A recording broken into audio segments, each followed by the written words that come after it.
The Cobra TV Subcasts are back. This time, live on cam. Chris.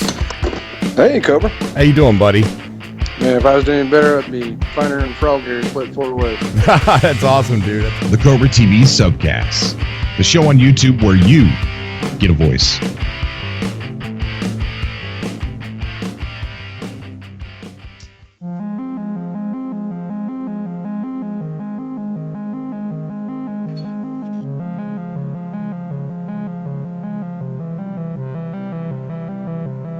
Hey, Sneaker, how you doing, buddy? Russell, what's going on, man? How you doing? Thank you for coming out to the stream. We're going to get started here in just a second. Just tying up some loose ends here. Gary, what's going on, buddy? Thank you for coming out, man. Forsaken Thought. I love that name. Bimo. Tipper, how you doing, buddy? Thank you for coming out, man. It means a lot to me.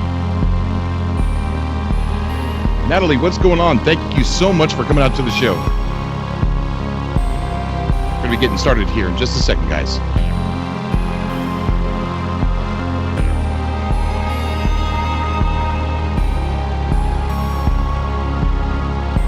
Alliance Galactic Travelers, thank you so much for coming out to the show. Forsaken Thought. Yeah. Love that name.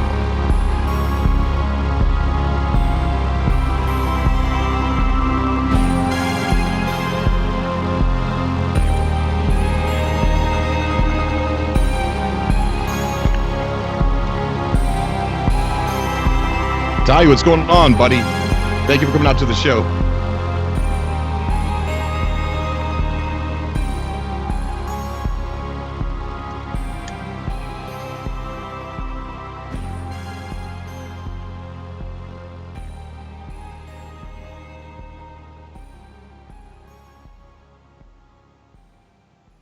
Thanks, Forsaken.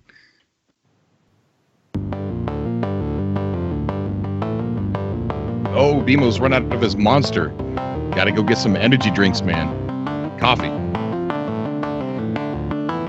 Concentrated.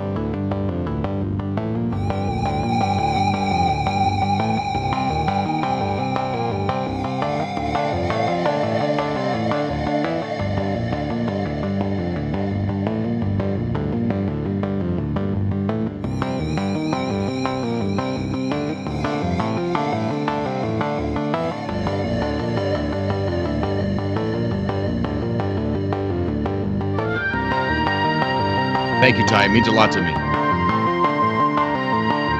Oh, the Subcast? Well, no, not really. There's no breaking news, Natalie, concerning No Man's Sky.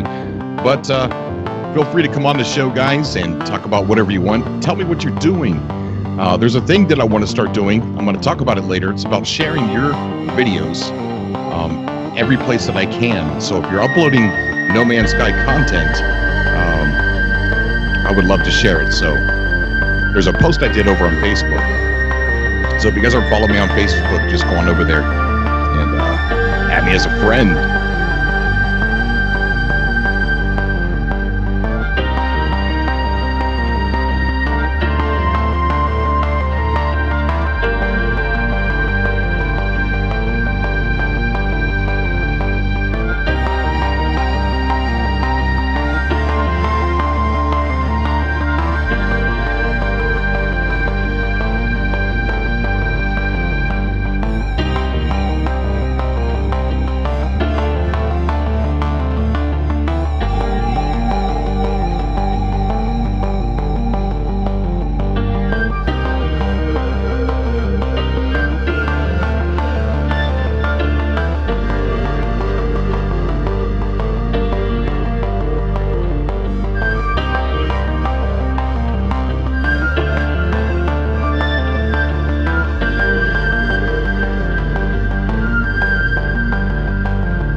Bimo, I would love it if you came on. Just talk about whatever you wanted, buddy.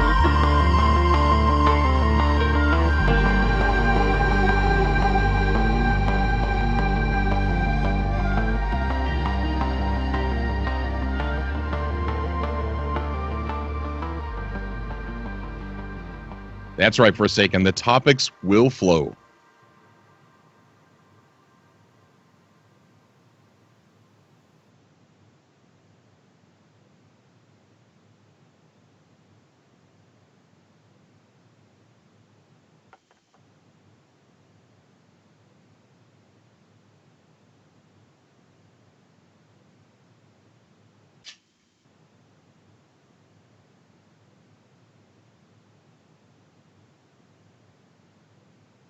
All right, guys, how you doing? Thank you so much for coming out to the show tonight.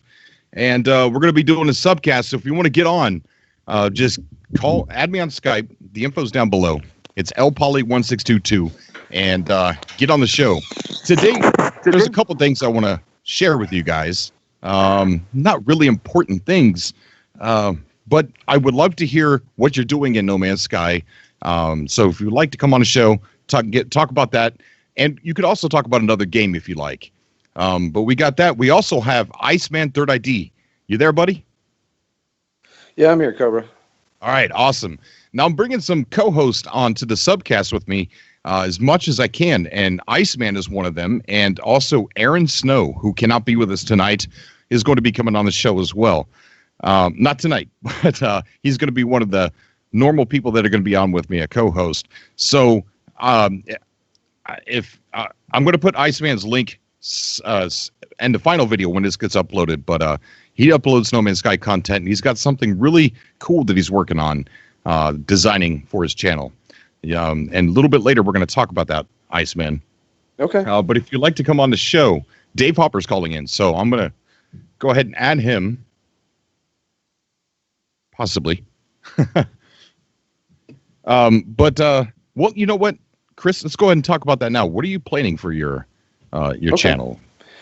I was thinking in the last couple of weeks, I've been doing a lot of live streams, and they're easy to pump out because all you have to do is make the content on the fly and then upload it. Bam, it's up. But what's missing from that a lot of times, which is why I need a co-host, is interesting content while you're doing the more mundane things in the game. And I thought, if I just took a movie studio approach to my YouTube content as far as No Man's Sky is a sandbox that gives you all the tools to tell your own story. And so I started scripting out a story that I can tell on like a survival mode, and I can go through, and I've developed a character and a backstory, and he's got a purpose in the universe, and and I can use all the things that the game gives us to tell that story. And so that's what I'm working on. Oh, man, that sounds amazing. I cannot wait for you to start that. We got Dave on the call. How you doing, Dave? Hi. I guess you're talking to me? Yeah. How you doing, buddy? Good. Hey, thanks for all your work over the last couple of years. And while I was waiting on this game, wanted to say that, first of all. And I had a couple questions for you guys to see if you can help me figure out a couple of things about the game, about the classes. We'll start with the classes of starships. Uh-huh. Okay. I've got a B class that says it's a hauler, and it says 5 to 9%, something like that, for its warp. And I buy an A class that has 41%. I don't have any idea what the numbers mean, but all I see is an increase from 1,800 light years that I can warp to 2,200. Right. The numbers all just seem arbitrary. They don't seem to. I mean, if you go from B class to A class, and then from, like I said, 5 to 7% that it said for warp drive, up to 41%, there's no math that can make all that make sense at all. Do you guys see the same thing and just take the improvement for what it is? Are you talking? Okay. Well, you got to look at it. There's a fighter, explorer, and trader, and if you're comparing a S-class fighter to an S-class explorer, they're going to be different. Well, here you're right, and it goes to make my point even more. Okay. Because the B class that I'm talking about here is a hauler, and the A class that I'm talking about is an explorer ship. Right. Right. which naturally would have more anyway. So we're talking about B class hauler to A class.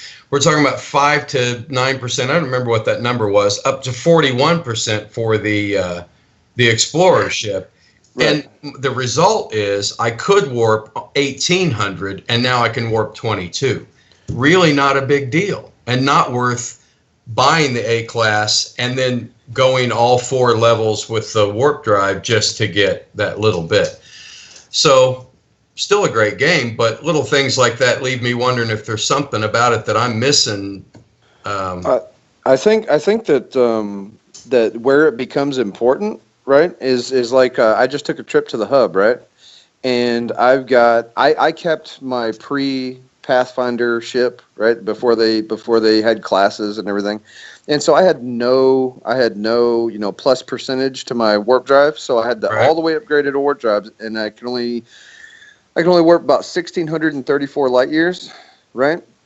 And now I've got an Explorer class that can go over 2,000 light years per jump because of what you're talking about. So what it does is it takes that base 1,600 and adds whatever percentage it is to it, and it comes out to like I think it's a 25% increase, which would be about a little over 2,000. And it doesn't matter if you're just jumping a couple of systems, but if you're jumping clear across the galaxy, that's a quarter less jump. So that would have saved me about 50 warp cells. So in the long run, it's a long run cumulative aggregate sum thing where at the end of the life cycle of that vehicle, you will have saved yourself the heartache of producing that many more warp cells. I can see that, I guess. It's still a small benefit, but I guess the number I thought I had was going to see was, like over 4,000 or something with it. But I have another quick question for you. When you buy a new freighter, how do your ships all end up on that freighter? I have 4 or 5 ships. Well, all those end up on the new freighter. I haven't bought a new freighter yet, so I still have the same one, so I don't know. I still have my original. Since the update, I have bought a new freighter, right? And what I did is I put one of my old freighter in orbit, then I found a new freighter, and because I wanted to test this myself, right? I wanted to see what happened. How does that happen? Do I have to go get my other ships and bring them back manually or what? You couldn't. Right. You couldn't do that. Because you'd have to always leave one, at least.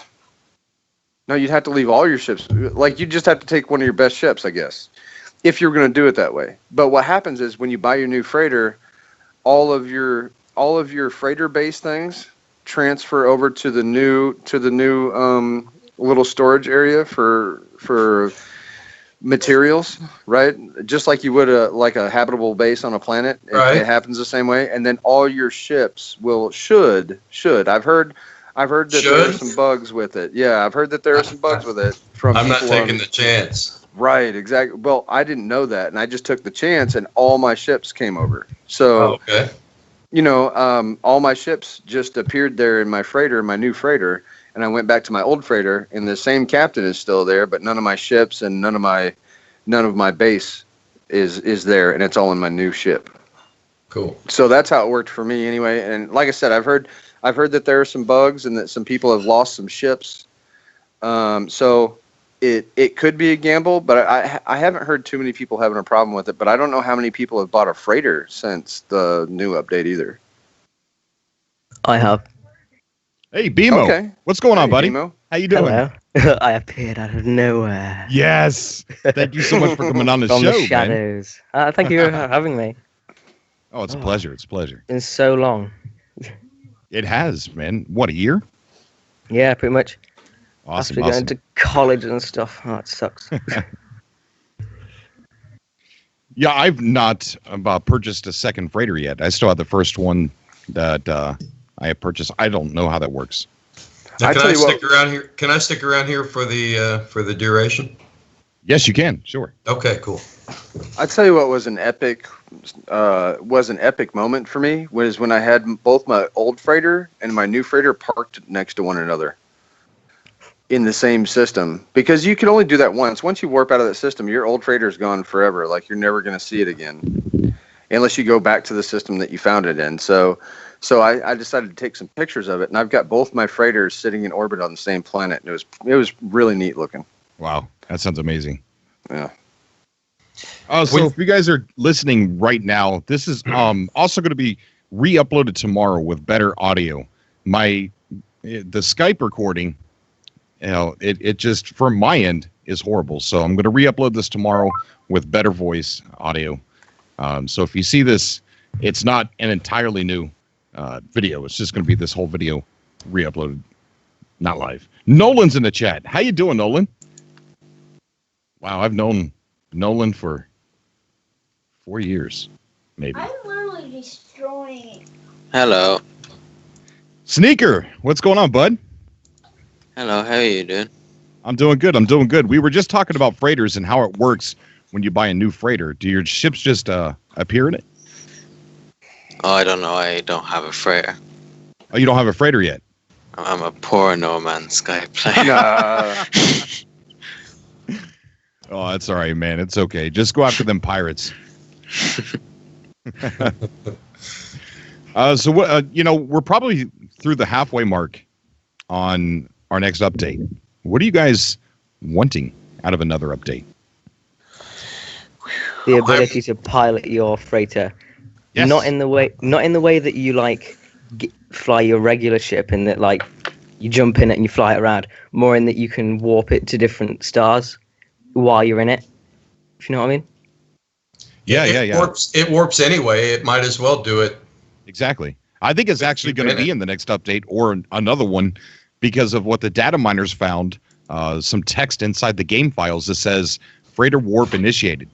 So Right. I think that's coming. And I hope so too. I don't want to put anybody's hopes up there, and I have nothing to substantiate this, but I'll just put this out there: freighter battles will be awesome. Yeah. Freighter battles would be so awesome. Yeah.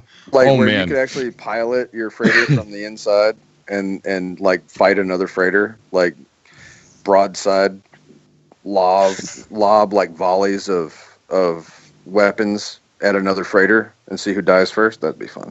Hey, Dave. Uncle Traveling Matt says that, yes, all of your ships just appear and move to the new freighter. Awesome. Yeah. I may be buying one because I got money burning a hole. So Right. Yeah. And Forsaken says he would like to see space station building. that'd More be items fun. to build with. That'd be kind of cool.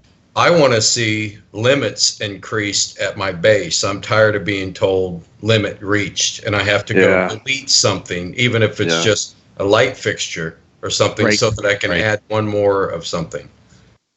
I Yeah, think I can they agree should. with that. I think Yeah. they should add this thing. It's like a tracker, helps you find falloop to dupes. Man, that was a long time ago.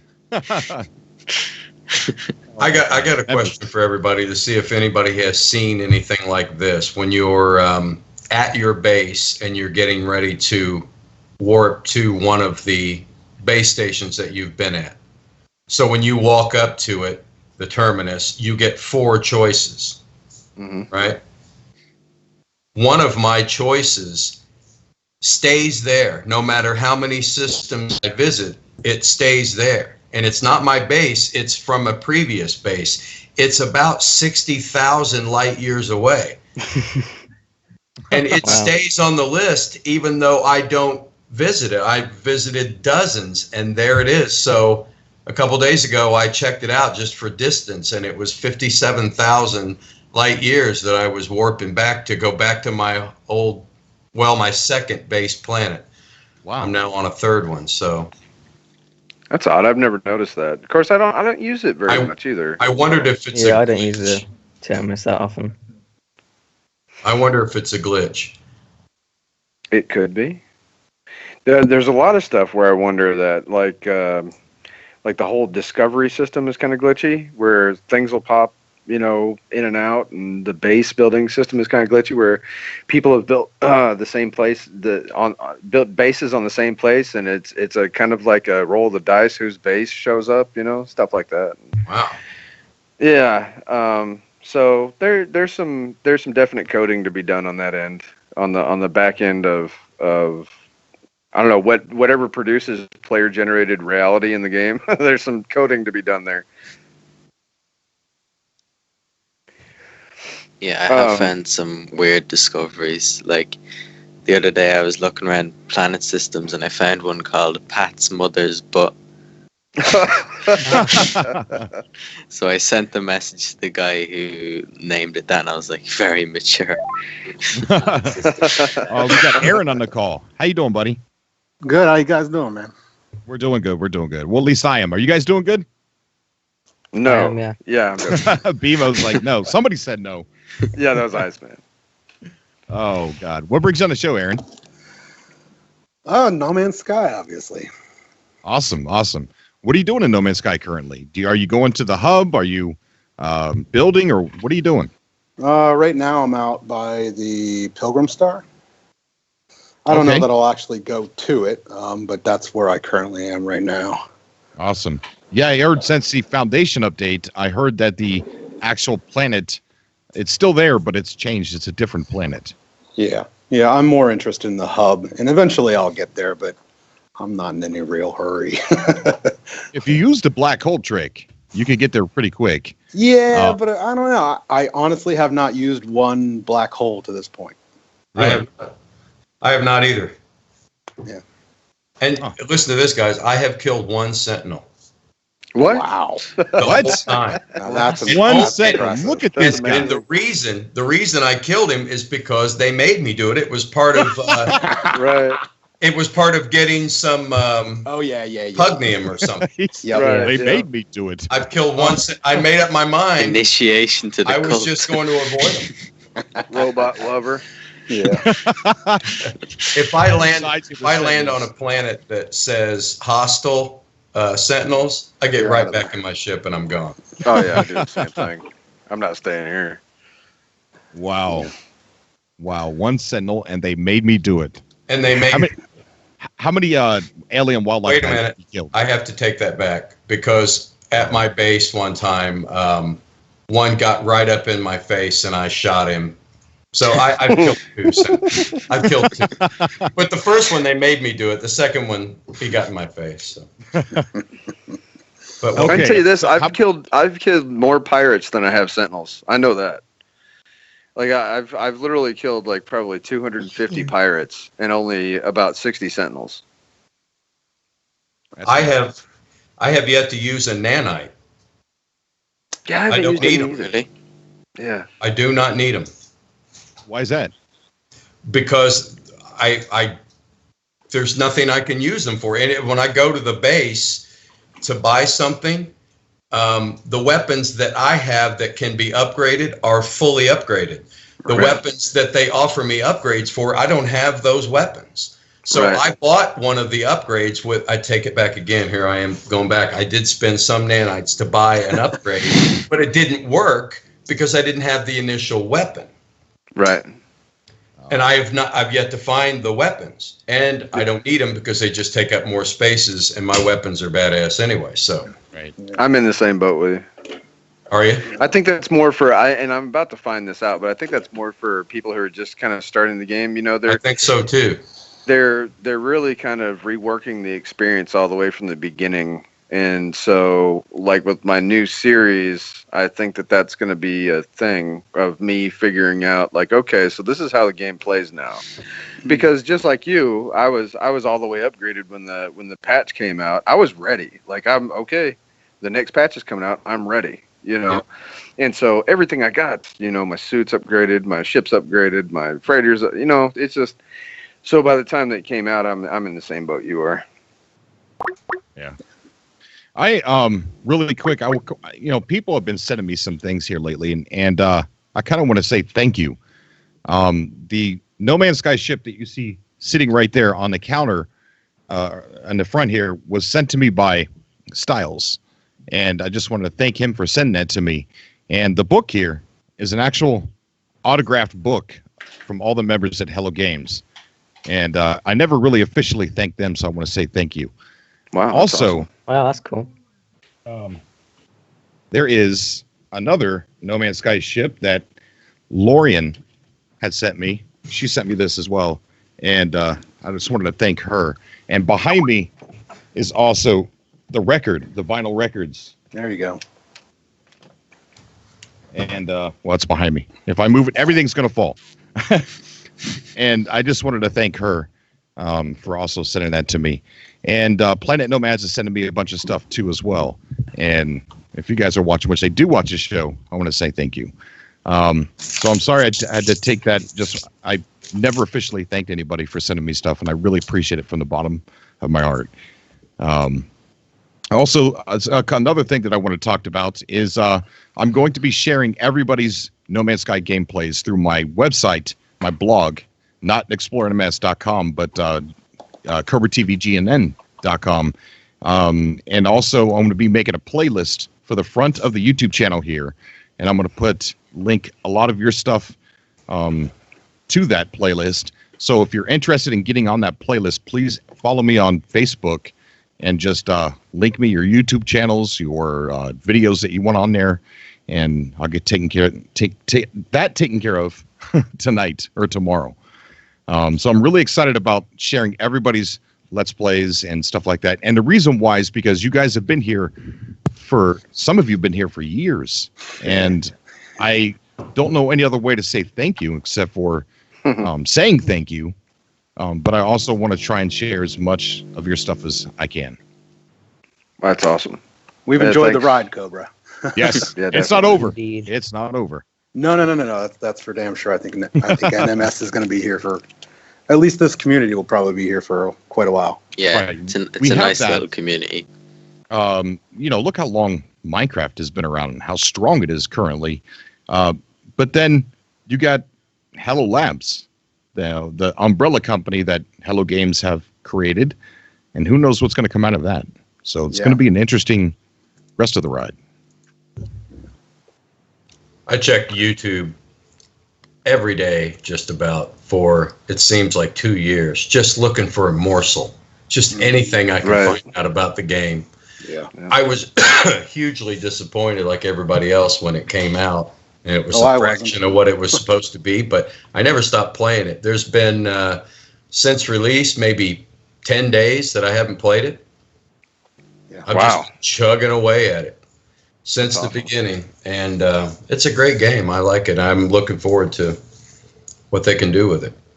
I just did a video on my channel where I brought in a skeptic who it was a live stream because I couldn't record it any other way, but I brought in a skeptic as a guest on my show, right?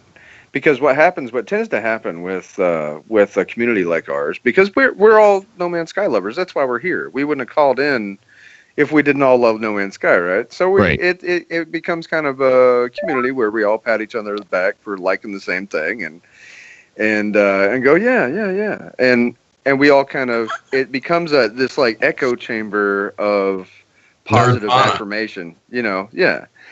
Well, I brought in this skeptic and said, why don't you play the game? I'm sorry, Tristan. Thank you so much for that $10 donation. It is so appreciated. I'm sorry, Chris. No, you're fine. Really, really sorry. Thank you, Tristan, so much. Thanks, Tristan. So I brought in the skeptic and I said, why don't you play the game? Why isn't it for you? And he said, there's some part of me that wants to play the game, but I'm not playing it if it has no story, if it has no multiplayer, if it has no this and that. And I told him, well, the story is in the lore, which is in the text, which you have to read, and it kind of unfolds like a novel. And he reads novels all the time. I know this guy personally. He reads novels all the time. It's not that he is adverse, to reading. It's just that he wants the story served to him on a silver platter. He doesn't have to want to do any work for it. And that's just the gamer he is. He's a AAA gamer, and he's into bro dude games, and he wants more of a bro dude experience. And that's just not his type of game. And that's and that's perfectly fine. But it's my type of game. I love games like No Man's Sky. Yeah, exactly. And he wants me to play games like Destiny and stuff which I do. I play with him just because he's playing it. But if he's not on it, I don't play it because it's not my type of game. Yeah, I'm the same way with some of the people I know. Yeah, I won't play it unless they're playing it. Tristan, asked a question. He said, "Do you think we will see microtransactions for blueprints and special ships that he just doesn't have enough time to grind to get good standing with every race, or time to search for an S-class ships with his busy job?" So Tristan, I don't know. I'm not even sure if microtransactions would be a good thing inside No Man's Sky. What do you guys think? Do that. I can't see Sean Murray going that route. I really don't see him as that kind of person. He doesn't seem like his type. Well, if you think about it, microtransactions in GTA, bad. Battlefield, bad. And just because it kind of puts players above other players who could spend money. As far as No Man's Sky, though, it's not competitive. Right. So I think if that option was there, I don't think that would be a bad thing. I mean, am I wrong? I don't know. I'd give $1 for 1,000 nanites. No, I'm just kidding. I wouldn't do it. I wouldn't do it. I was looking for my cricket sound. I was just seeing if somebody was going to agree with me. Just silent. I was just sitting here trying to think, like, what would I pay for No Man's Sky? And I can't really think of anything. Like, no. Like, my own planet? I can already name every planet I land on. Yeah, I don't really know, besides like some merch. Can I order a T-shirt on the game? Like, I'd do that. Well, talking about credits, units. Hey, Martin, what's going on, buddy? Hello, everybody. Yeah, I was being called, but being me, I was sitting with my pants down, holding my multi-tool. So it's kind of embarrassing. So I had to recall. My sensor button. Yeah, the sensor button. Anyway, no, I'm doing fine. I'm still busy with my mindless zoologist mission. I'm currently still stuck in one solar system trying to find the last darn creatures, but I'm getting there. So, what have we been talking about tonight, especially? I just joined in a little bit. I was going to say, what haven't we been talking about? We've been talking about... we were just talking about microtransactions. Microtransactions. I'll buy your shirt. How do you feel about that? I'll buy your shirt. Oh, wait, I designed your shirt. Oh, that's right. Yes, Art Requiem designed this Cobra TV shirt. Yeah, talking about that, Cobra, earlier for your other Subcast, I had a question where that shirt was available. And my question to you is if I could make that available again for people, or do you want to keep that shirt just for you? No, I mean, I was getting ready to do one on Spreadshirt, but if you wanted to still do it, you can, and I'd support. I still got the design, so yeah, go ahead. Yeah, but definitely. People need to understand why then they pay me for it, because it goes on my account. Right. So yeah. So that's no problem with people. You sound like a mafia member. Yeah, well, if it is a problem, is that okay for people? You got a problem with that? No, the T-shirt you're seeing, I could get you a special deal on that. Just join my little club. So you don't think microtransactions have a spot in No Man's Sky? Like Tristan was just saying that he doesn't have time to get in with every race and get all the blueprints and things like that. And he would like microtransactions to buy those blueprints. And at first I thought, no. But then I thought, No Man's Sky is not a competitive game. So would it be that bad? Well, I think if you do microtransactions, you never know when this kind of multiplayer, what their plan is for that, that it might be competitive. But I think what I would pay for is if they do purely like different stickers or whatever. You could put your decals, you could put on your base, or decals you could put on your ship.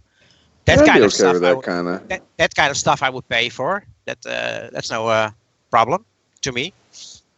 That is exactly what I was going to say as well. But weapons, but all the technology, as soon as it becomes some sort of a multiplayer, then indeed, like you said, Cobra, it should not be that rich people who have more money to spend get an advantage over other people. That's always a bad deal on any game, in my understanding. Yeah, I agree. Yeah. I think as long as you can earn the stuff, transactions shouldn't be a problem. There should be like a way of getting it for free and a way of paying for it. Well, I tell you what, they can make a killing on warp cells. Plutonium and survival mode. Yeah. What would even be really cooler is if they put that power into us as players. Have a real trade economy to where I can build a whole bunch of warp cells, and maybe have a program like a real galactic market. Instead of trading with just a games galactic market, I can put my warp cells for sale up there. Oh, that'd be awesome. I like that idea a lot. And Cobra, that reminds me of something else that I've wanted. I would like, when I buy from the galactic market, I want the terminal to reflect the volume in the galactic market instead of just selling me 50 of something that I know there must be millions of. Right. Right. Yeah, I agree. Yeah. I mean, why can if it's connected to this market and everything can be moved, at an atomic level, through space from thing to thing, why can I only buy 50 titaniums? Yeah. Makes no sense. I've got $13 million. Give me more. Exactly. Yeah. I think there's one thing I hope that they hopefully gonna do in an update is I still find it very strange that I can warp all my items seamlessly from nowhere to my ship, but I have to be close to my ship to get my stuff back into my inventory. I just don't. My mind chuck it boggles, over a hill. Yeah. Hey, Dave, I don't think you ever answered my question. How many alien wildlife have you killed? Oh, probably not very many up until recently, because I've been kind of experimenting on my home planet to see if I can get rid of. I'm sorry, what's that? You're experimenting with animals? Well, no. What I'm saying is, early on, space goats. More. Kill it. I know. All right, let him talk. Sorry. But for a long time, I didn't. I avoided any planets with animals on them anyway. I had no need to kill them. But recently, crabs. on my home planet, there are some winged dinosaur bastards that are running around attacking me anytime they can. So I thought it'd be interesting to see if what Sean Murray said a long time ago about this, that once you kill an animal, it's gone. So you could exterminate a species from the planet, and I don't buy it. I think they regenerate, and I think they will never run out. So from time to time, I go around my base, just a half a mile out, and if I see any of those, I take them out. Even if they're not bothering me, just to see if eventually there aren't any of those. He retracted that during the special podcast of the Game Informer. He retracted a lot. Yeah, no, he said, can I really, he was asked, he said, can we really kill all the animals and extinct them? He said, no. And he gave a reason why. Something like he didn't want people going crazy trying to find the last deer. So he mentioned. I've already tried that. Yeah. He mentioned early on that he took that out. Have you guys seen someone, I'm not sure who actually figured it out, but it's not actually a skybox? What? So when you look up at the stars, that's actually the galaxy map. If you go out to your galaxy map, it's the actual constellation. So it's not a skybox. So you can technically fly to another star, but it'd take you a long time. No. No, I don't think you can do that. You can't. I don't think you can. I think that would be badass if you could. And you can't even fly to you can't even fly to the sun in your system. Yeah, that's ridiculous. Yeah. That's ridiculous. I really wanted to fly Who would do that? I totally would. Oh, I tried. I Someone definitely actually tried. tested it That's out. one of the first things I tried. One. First Like thing I did. it was like day one. As soon as I got my ship out of my first space station, I flew straight towards the sun. Mm-hmm.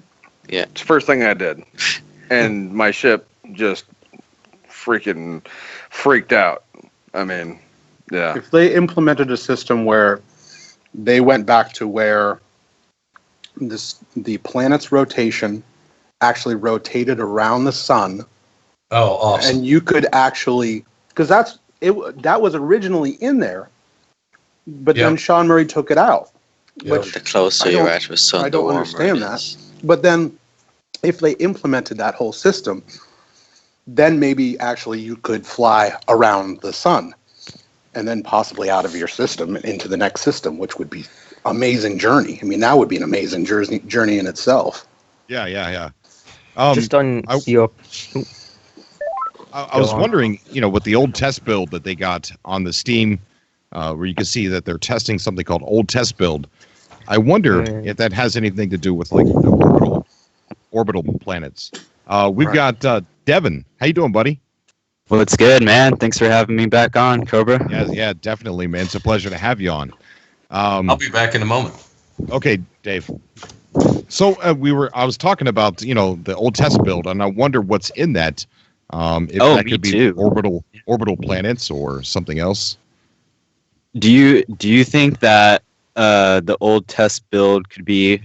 Now, this is just crazy theory that I had, a No Man's Sky conspiracy theory, but I thought that maybe the old test build could be like from the early development stages, from the the No Man's Sky we saw from the trailers. So I don't know, I could be wrong, but I don't know how far back it goes. That could be. A test build not something that is like a newer version they're testing instead of an older version? So don't really get that question, or maybe I don't understand you correctly, Devin. So you're talking about there's an experimental version? No, there's an experimental version on the Steam page. There's an experimental version. Then there's an old test build that they're testing currently. That is a pre-release test build. It's the test build that existed pre-release. Right. So for some reason they're either it's in quality assurance, or it's in some sort of testing phase where they may be working on something from the old version of the game and maybe implementing that in the new version of the game, or who knows? Maybe they just gave some other split off research team an old version of the game, said, see what you can come up with. Who knows? Okay. Yeah, that's cool. I was talking with Legacy Zero, and he really thinks that Hello Games is going to be at E3 this year, and they're going to talk about a new update. I don't think so. I mean, it's possible, but I've never really seen a developer show up at an E3 event for an update. But I do think that maybe an advert will be, something like maybe an advert. And if they're going to do something big, something major, like SMG, NMS actually says old test build maybe is Portals. So maybe they're going to do a big update for this E3 and just advertise a commercial or a trailer or something like that. I don't know. But I do think the next update that we're going to see is going to be around that time. Cobra, don't you think they're just going to be to E3 to announce something about Hello Labs, which you were talking about, that they coming with a new plan? Yes. Yeah, that's why true. not? Yeah. Yep. The next Joe Danger game. Joe Danger Joe Danger, I No think Man's would be Sky. annoyed. Virtual reality. I was just going to say, PlayStation VR.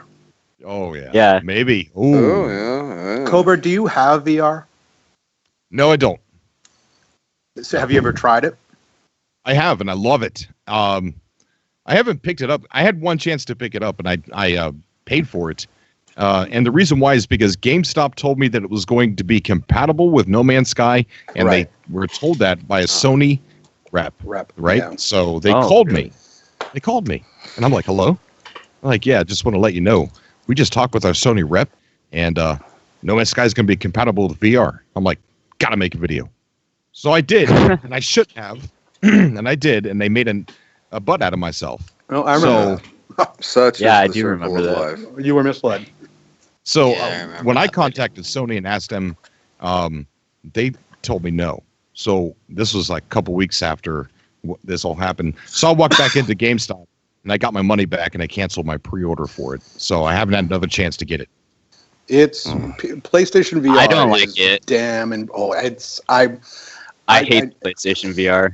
I totally understand that. It's nothing like the Rift or the Oculus, but it's not like those cardboard glasses. It's a good entry in terms of PlayStation has 8 million units already out there.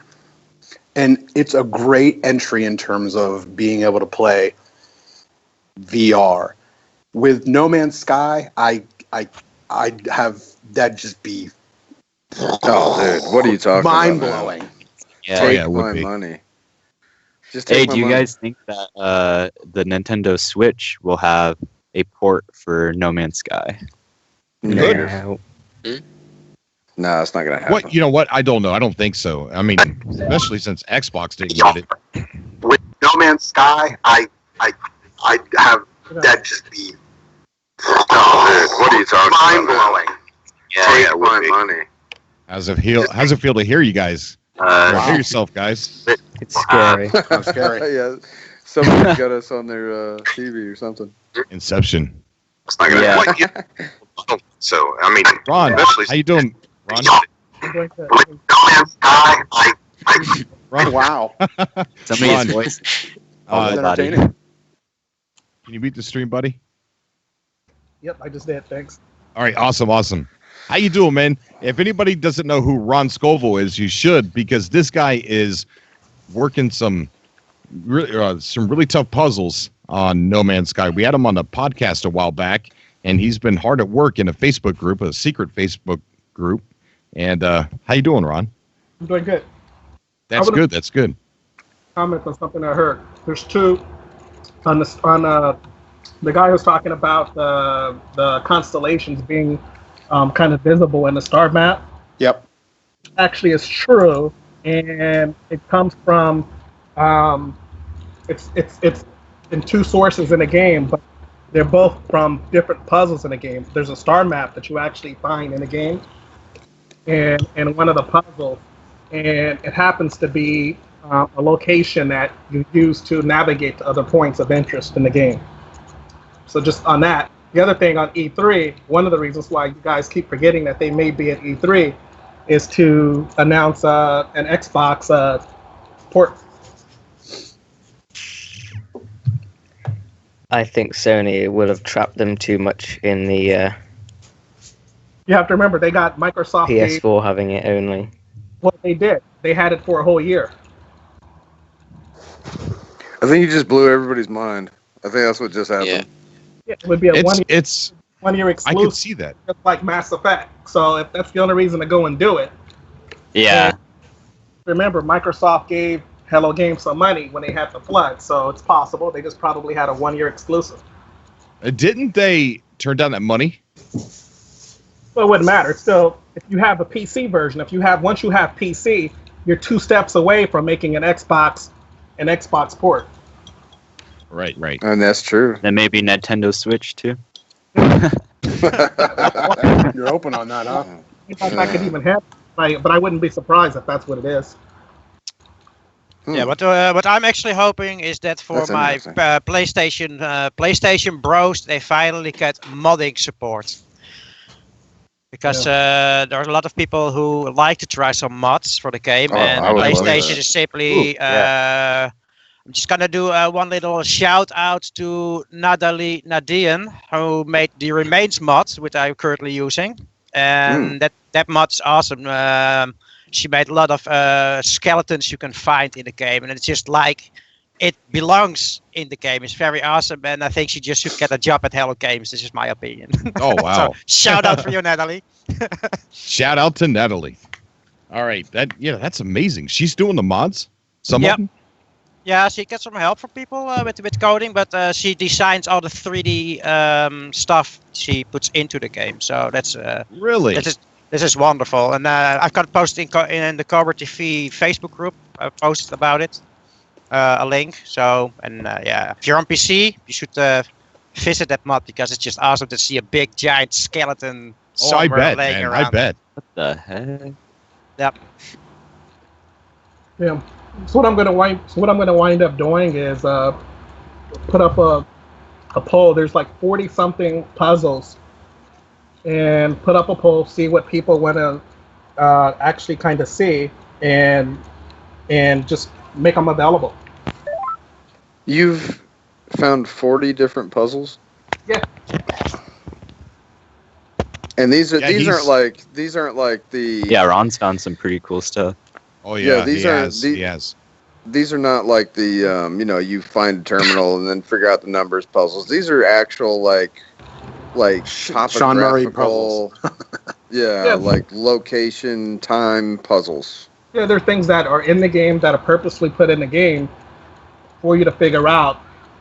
Some of them are related to Portal. Some of them are related to finding the red giants. Some a lone dead traveler. There's just a bunch of different stuff that's in game. Yeah, and for anybody that's thinking, I'm sorry, anybody that's thinking that portals don't, I mean, oh my gosh, I got portals on the brain. Puzzles don't exist in No Man's Sky. The coordinates and the Pilgrim Star Map is a perfect example that a set of numbers were given to us. We didn't know what they were. They look like coordinates, but how do you use them? There's nothing in the game at all to help us use it. So someone had to build and research and test it, and lo and behold, it works. And so took a long time. Yeah. there's your smoking gun that there are puzzles in the game. Now, when people hear puzzles, people are thinking that Illuminati, there's this crazy stuff Polos in you the can uncover, Illuminati. but some of them could be super small. Some of them could be really big. I can't even say that. Steve, thank you for calling in to Cobra TV. How are you? Hey, doing good. Can you hear me? Yeah, I can hear you, dude. Okay, it's a pleasure to have you on, dude. What brings you on? I need to take one of these earbuds out. Holy smoke. Can't hear myself. Okay. I started playing No Man's Sky about a week ago again, and this was after the Pathfinder patch update. And I gotta say, I really like the design now, especially how you get the blueprints and all of that stuff with the nanite clusters and everything. Right, yeah. I do too. It's I think the progression system is a little bit now. Yeah, kind of, and it's better instead of constantly coming across something and saying you already have this blueprint. You find something that's you already got it. Now we can kind of go to that little guy that kind of home invaded my base and buy some stuff from him, pick and choose what we want. I don't think Dave likes that guy. Yeah, they should pay rent. They should pay units to stay there, When I first saw him, I was like shocked. They need to register. It's like, where'd you come from? This guy just comes into my home selling things to me. Yeah. In shifts. There's different shifts. Yeah, apparently. Taking up my parking spot. Yeah, that's the other thing. With the ships, the classes and all of with the ships and the multi-tool and all that, and I'm sure this has been talked to death because you probably had a couple subcasts since then, right? Yeah.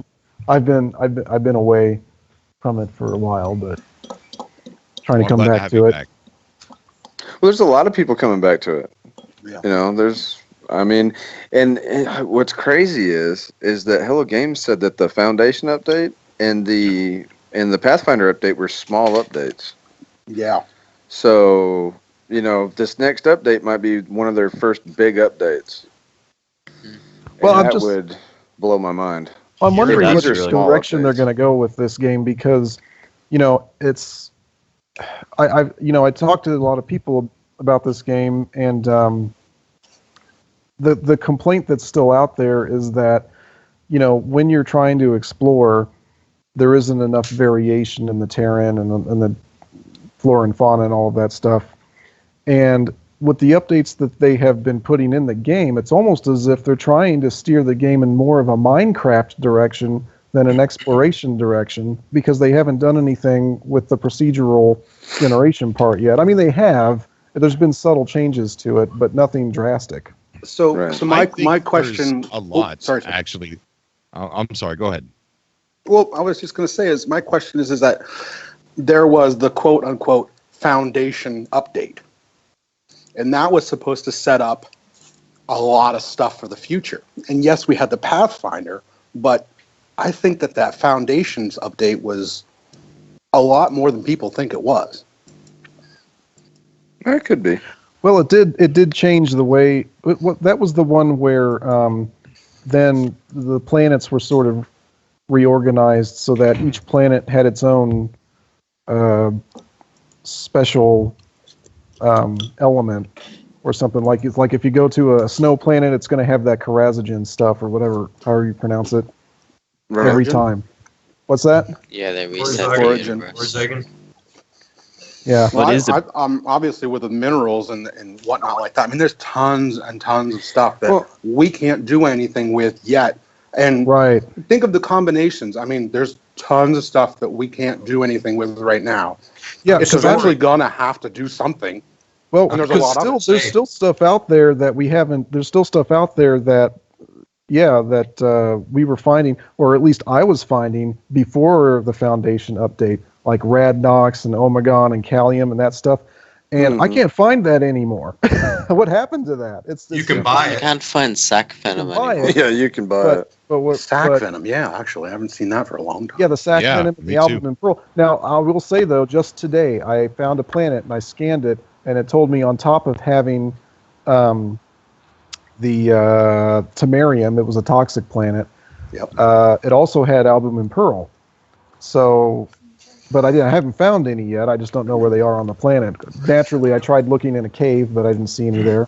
Does anybody know what the class of stars, why there's P's and F's, and what all that actually means? Oh man, there's a whole Reddit breakdown of all that stuff, and it gets pretty in depth with what everything is, and you can look it up. I couldn't rattle it off the top of my head, but it's out there. Can I throw a ball up here about the possible? I'm just thinking about it while I hear you guys talking about what could be possibly in the Foundation. I think that a company like Hello Games also looks around to their other game developers, what they are doing. And if you have Planet Nomads, you know that in Planet Nomads they're gonna have biomes.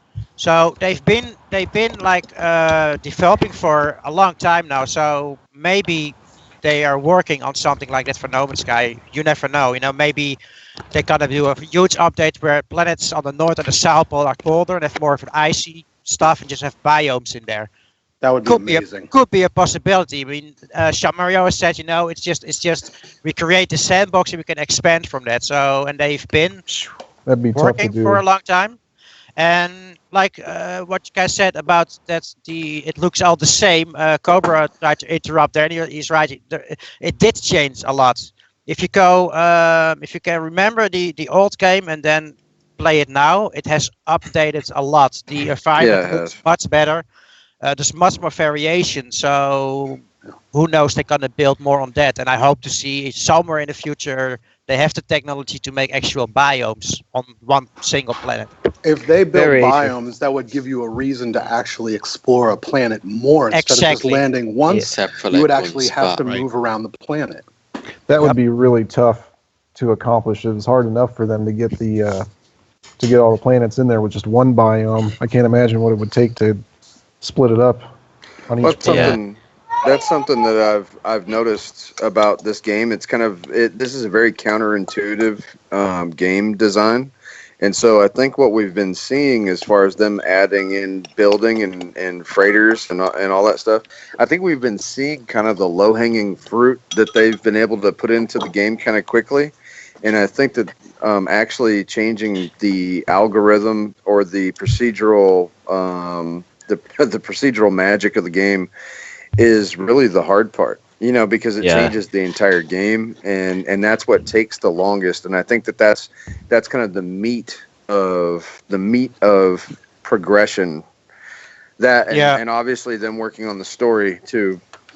Yeah, didn't Jean-Marie said in the start, if they only change the butterfly effect, if they only change one little thing like a plant, then everything changes. So they have to be careful with what they do. Yeah. Yeah. Right. Can I just- in my opinion, I know a lot of people want the game. Some people want the game to be like a realistic, space game, kind of like Elite Dangerous or whatever. But I like the cartoonish sci-fi. So Yeah, I like agree. I agree. I like. I don't I think like you the can make a space game realistic. it reminds me of the old Star Trek.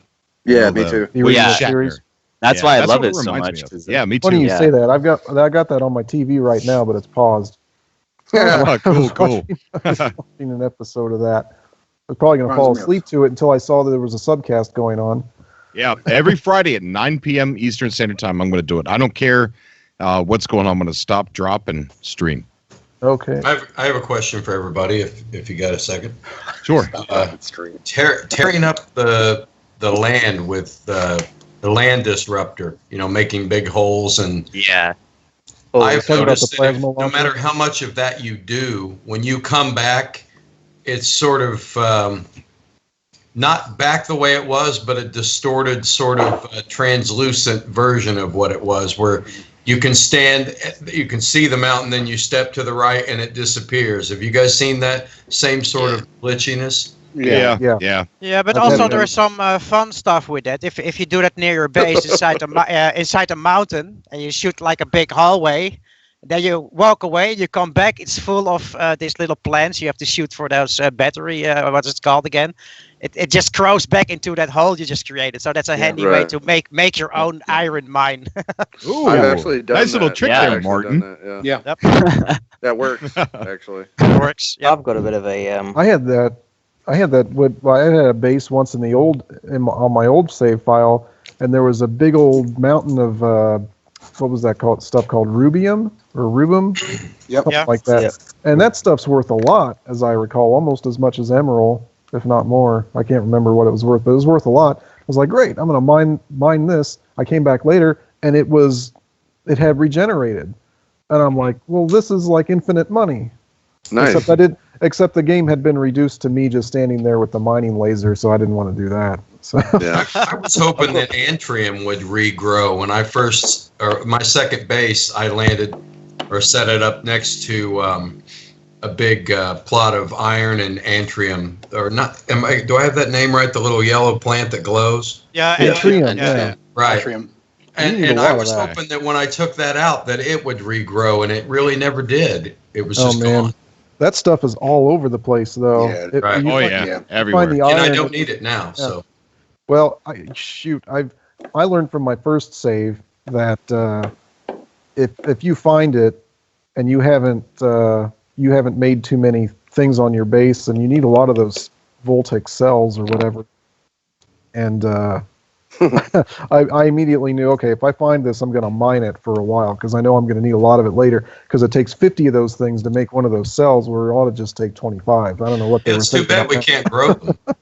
Yeah, and also another thing that I just some people knew this already, but I just also recently discovered that if you need those voltaic cells, or how do you pronounce it, I always was like first getting the plants, crafting the cells. No, if you want like a pot for your exocraft and you have the raw material, you can directly build it with skipping, making the cells first. And that counts for a lot of stuff. As long as you have the raw materials, you can directly build something. You don't have to Right. first craft the cell. And I didn't know that. I was always crafting this darn cell, so I could just do it directly. Nobody told me this, you know. Yeah. do you guys think that because in the E3 trailer when they're on the planet, the one that had the beaches and the big dinosaurs, do you guys think that will add the how in the old game you were able to scan animals without like looking at them? You just like click your scanner, and then you can also scan caves and stuff, because I thought that was cool. You can be the first one to discover a hidden cave. That's or, right. Yeah. Mm-hmm. Yeah, that'd be Yeah, I pretty don't cool. know. I mean, I think certain things got optimized. Like at one point in the gameplay footage with I think it was IGN, you could save inside of a building. Remember those stand-up things that he walked up to, and you could save there, but that was taken out because you save almost every time you get out of your ship. Yeah. Every time Too you get out of your much ship, save. So and I'm kind of worried, because you can see things like that all over where they changed it because it didn't make sense because of this. And now that I see kind of like the oxygen levels. Yeah. Yeah, I really wanted that. That was really cool.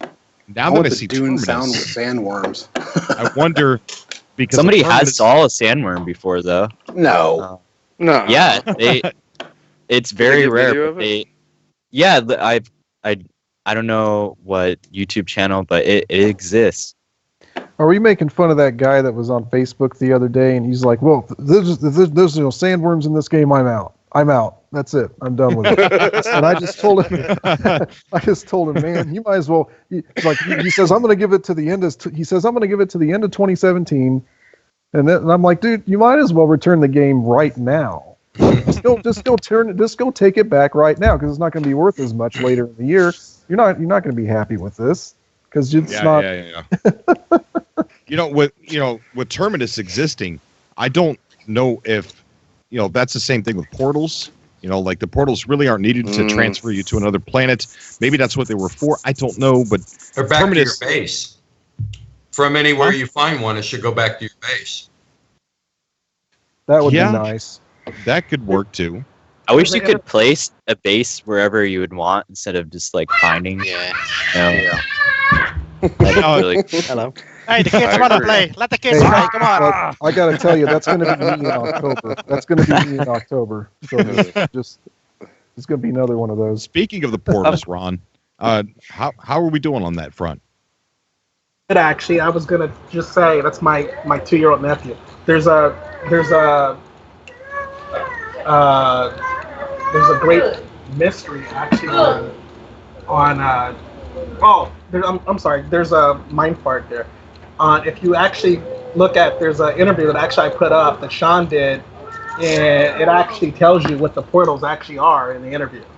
Yeah. And it's the interview where he actually tells you too what one of the keys is to actually open the portals using a multi-tool that everyone ignores. Right. Yeah, you need a certain weapons combination in order to get it to work, and it's supposed to take you to a planet closer to the center of the galaxy. Right. And if you actually look at, and actually I put it in one of the puzzle answers, so people can actually kind of understand. But basically, the way he describes it and the way it's supposed to work is the portal on the planet is supposed to take you basically back into time, space, but you're the same planet. So, and if you see how the No Man's Sky galaxy is kind of laid out, it's dimensional.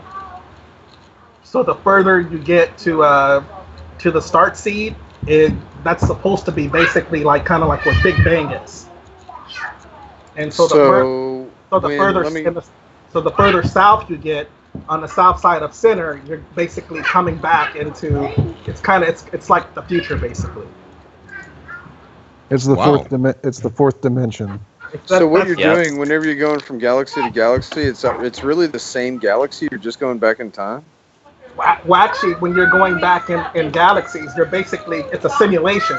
You're basically going to a different incarnation of the same galaxy. Like a different iteration.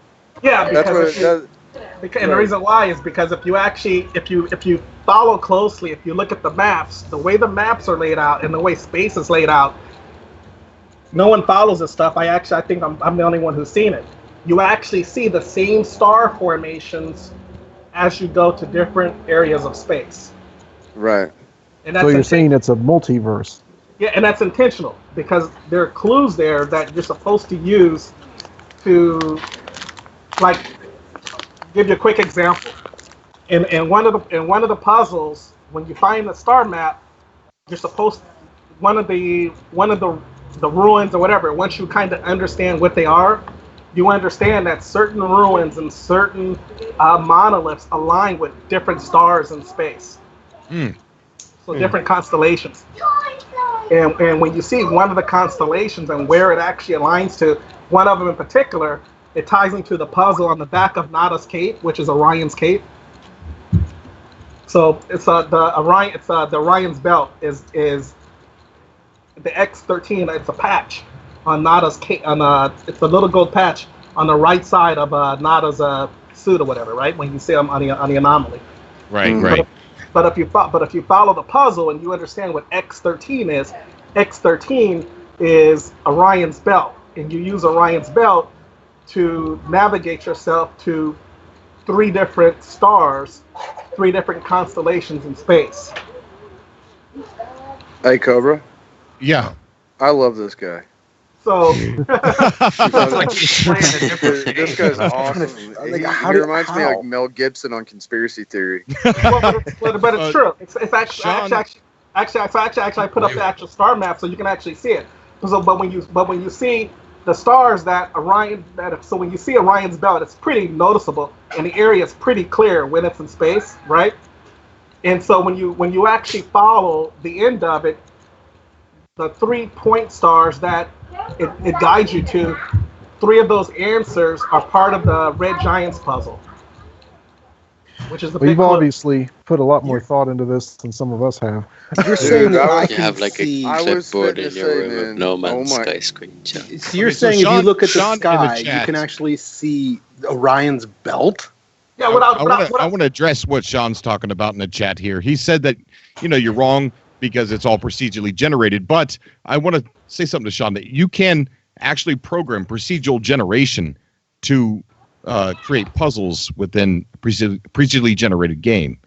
Right. Correct. It's all, the other part is that, the other thing too that people aren't thinking about is that the first 8 bits of the game, that's where you fix your locations at.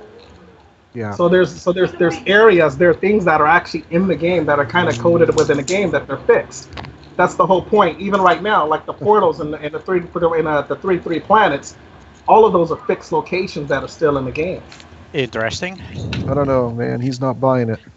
I'm just reading this chat here. Highly skeptical. No, that's really interesting, and I wish I could take you to work with me tomorrow. Well, So we could just talk about this all day. Well, the thing is that that element of the game, it's not even a part of the portal. So he's like, that's where he's like wrong. It's not a part of a portal theory.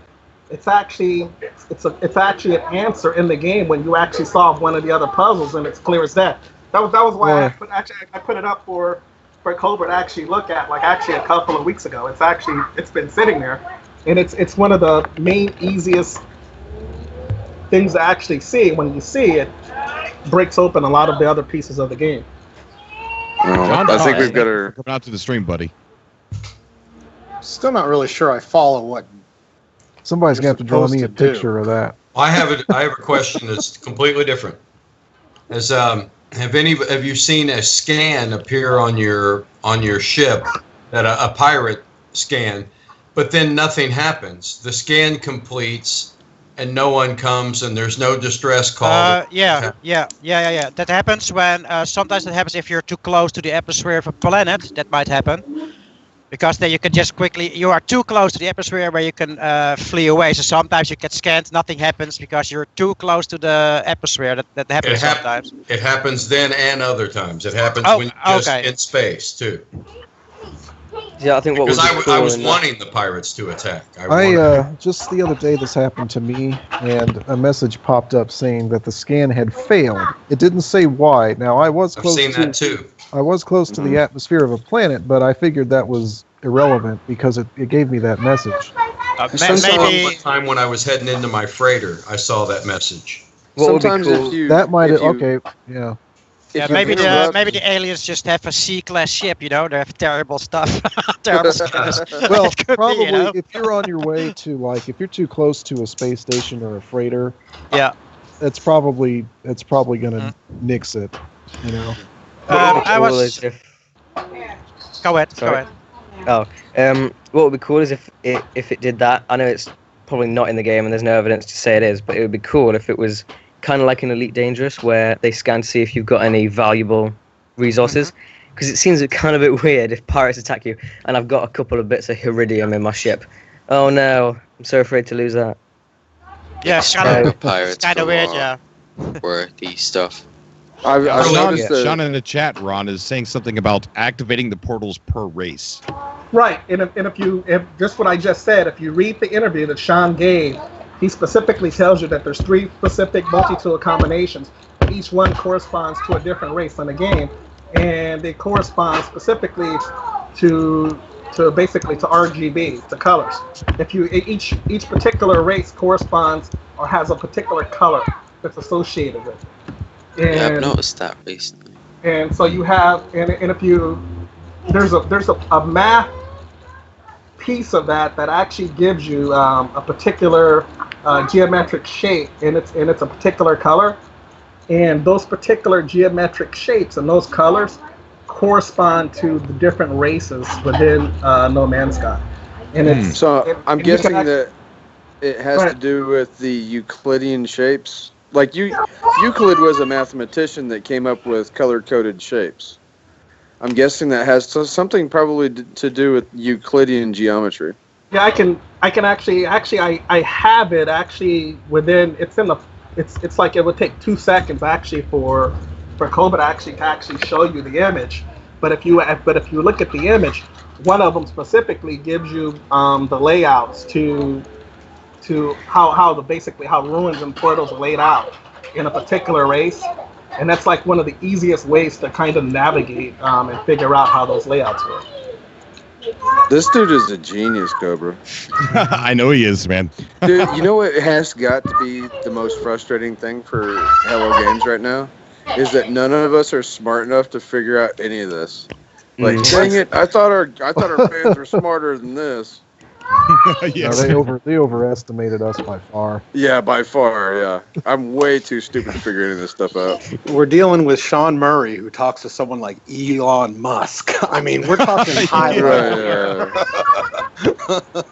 Yeah, but when you work as a community, as a group, you start teaching each other about stuff. You start realizing how much it's easy to see the puzzles and. Yeah. Well, that's the reason why they haven't been seen, is because people don't want to listen. So that's why it's like if you look at some of the notes and some of the stuff that's actually been given, some of it's just pretty blatant, some of it's generic math, and some of it is just straight out of other pieces of sci-fi. Like if you read the last piece that Isaac Asimov did, that particular piece I've actually given, and other people have actually read it too. But that particular piece talks about actually who the Atlas is, the Atlas computer, and who the Korvax actually are. And it's a 5-page mini story that Asimov did called The Last Question, and you can get it. You can find it online. It's free. But it gives you that whole story of, and that's the thing with No Man's Sky, is people think that No Man's Sky is made in this box, and it's not. Sean took different pieces from a whole bunch of different other science fiction stories and elements, and if you're smart enough to actually read them, right, and you can see where different things come from, you can put a lot of different pieces together. What was I going to say? Really, what I just want to do, I hate to suck the intelligence out of this, but I kind of just want to build Hyrule Castle at my base. I've been out. That's why I've been out. I've been playing Zelda, and I finished Zelda, and now I'm back to this. There's something I kind of want, and it's kind of building on what Cobra said earlier about players building the trading community almost. And it could be a little bit simpler than that, in that players can simply just affect what is available at terminals. To say I went to... I like it. Like, it's all connected. So if someone went to a terminal and bought a ton of, Heridium, it would raise the value of Heridium overall. Right. And possibly, because I remember Sean Murray saying that you could affect a system in quite a big way, and I know it's not in the game really, but you could do it so that you could kind of destroy the trading community within that system, and so you space stations almost become abandoned and stuff, if you get what I mean. I would like to see on top of that too, I would like to see a base like mine become known for a particular commodity that I grow a lot of. Yeah, I agree. Recently, I came across a base. It was someone else's base, and the entire area was filled with just cuboid rooms, and it was about 5 rooms tall, and it was just full of farms of album and pearls and nip-nip. I got so many units off of that. What do you I guys just stole what do you it all. guys find is the most profitable? What's the best price you're getting for something that you're growing and manufacturing? Yeah, I've got a bunch of things that I manufacture. I kind of diversify my product. So I've got about 5 different products that I produce on a pretty regular basis. And still my best is what do you call it? The lubricant. Yeah. That's still my best. Yeah. You know, I've heard a lot of people say it was explosives, but the explosives just are don't pretty generate cool. faster. I'm getting about $44,000 or 44,000 units per on that lubricant. Yeah, it's a big galaxy out there. Everybody needs to loop, just saying. Yeah. Always has Especially to the go somewhere Viking. dirty, doesn't it? Don't worry, this channel is family friendly. Yes. Yeah. But anyway, I'm like I told you guys I'm busy with this zoologist mission, and I'm not making bases, just temporary bases, and I only earned about 6 million, but that's purely by scanning every plant, every rock, every animal, and yeah, that racked me up to 6 million units or something, so I could buy another ship. But it's pretty profitable if you keep scanning every little plant and every little rock, but most people just skip. It's still 500 units per simple rock, and it's and it's that's fun. insane. You're out there, you're walking around, you see stuff, and I'm not farming all the time. It's it's profitable too to just to do that. There's one more thing I wanted to say about. Have you guys ever noticed there's a sort of a carriage building next to? Sometimes you see those buildings where you only can find some nanites, and there's this big carriage building, like a half-round shaped building, and there's a little console in there. Yeah. Maybe in the future it will have a button that you can call back your exocraft. If That'd be cool. your exocraft is too far, you can just walk there and just press the button and it comes That'd be back to nice. you or something. Yeah, those little terminals are all over every exactly. base, and there's multiple. There's not just one terminal. There's like 5 or 6 around every single one. Mm-hmm. And also in those hoop ones, it's odd that they usually come in pairs where it's the outbuildings, and one building is always perfectly neat, and the next building is completely messed up with stuff that's on the ground, and someone's been through there having like a rampage. And I don't know why. Like, what's the purpose of that? Why? Maybe they got killed. There's the normal neighbor, and then there's the noisy neighbor. It's Gek tradition, kind of like the Amish. Always have to have something wrong with everything they build. At least one thing.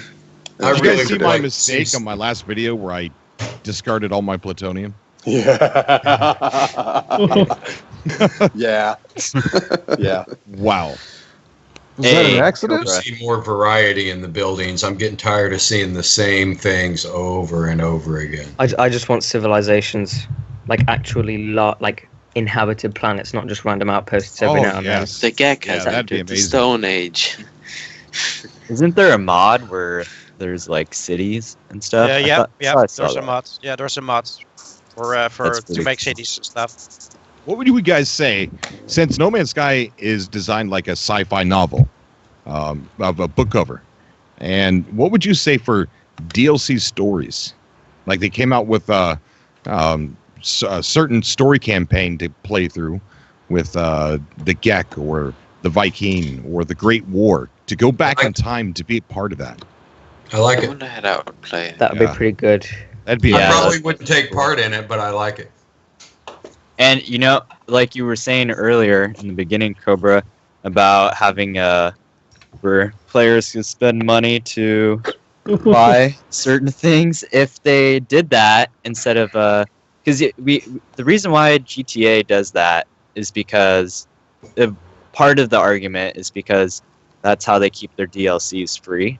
Yeah. Some of their big DLC. So instead of people complaining about, Hello Games rolling out tons of DLCs and having you pay for them, if you just, if they could get a little bit money off of, if people want to like buy more upgrades or stuff like that, then that might help pay for the the development for the DLCs. So why did GTA 5 never have any DLC for the story mode? That's a good question. I think they put all their eggs in the online basket. Well, I threw my basket away and stopped playing the game. There were so many houses. I had so much money, and there's so many houses to buy, and I couldn't buy any of them or do really anything more than just drive around. So I quit playing. Dave, I never that got the brings up a basket good in the first topic place. that I wanted to talk about. So good segue. You guys. It was until you mentioned it. What's that? It was a good segue until you pointed out the segue. Yeah, I know. Hey, that's a good segue for the next segue. All right, here we go. Continue. As far as you guys having everything that you could possibly have in No Man's Sky. No way. You know, after a while, it could get bored for some people. So after you've built your base up, you know, you've got a big giant bankroll of units. You've tested a lot of ships. Maybe you got 6 ships in your freighter. What more could they add to the game to possibly make it slaves? Terraforming dead planets. That would be awesome. Just to gather planets, just terraform a dead planet, bring it back to life. Wow. Yeah. Or That's what the if you're Sentinels are doing. Yeah, or if you're in a bad mood, blow up the planet. You know. Make the game deeper so you can make like deeper holes. Maybe a hole through the planet and fly your ship through it. That'd be cool. That's what all the lubricants. I think they should make it. One thing I've had kind of wanted them to do since the Foundation update is make procedurally generated interiors for freighters, and then that would kind of open up a door for having crashed freighters that you can then explore on planets and like maybe loot them for resources, that kind of thing. Yeah, that'd be cool. I've got one. Got a good one. How about you can have more than one freighter, and they move together as a group, you know, just like you see around, and then you could actually hire different factions to defend, because you would be getting attacked. Right now, our freighters don't get attacked, but if we would get attacked, we'd have to hire defenses to ward them off. I don't know whose freighter you're talking about. My freighter gets attacked all the stinking time. It does? Yes. My freighter has never been attacked. My freighter gets attacked on a daily basis. Like, I sometimes I just start ignoring distress signals. Believe me, you'll come back and your freighter will be jacked up, and you're like, "What happened?" Would you be missing any of the stuff you had stored there? No, that's not something that's happened to me. However, if you look at your freighter, there are things inside those pods on your freighter that are not in your inventory. So I think it's kind of like it's your freighter, but you're really just leasing the inventory on it, because they're really have a business to run. They're just letting you use the space type thing. Correct, Chris. Do you by any chance have a big giant decal on the outside of your ship that says "Viking sucks" or something? That could be it, you know. That might be it. Yeah, I need to take that decal off. Yeah, exactly. That'll save you. Hey, that's probably it. If players can see your base, then can they see you build your base at the same time? No, I think it refreshes. No, I think the refresh rate is like once a week or some nonsense. So, hey, Cobra, to answer your question, to make the game more interesting down the line, in terms of what you guys were just saying with battles and freighters, I would really enjoy battles on land and you having to defend your home base.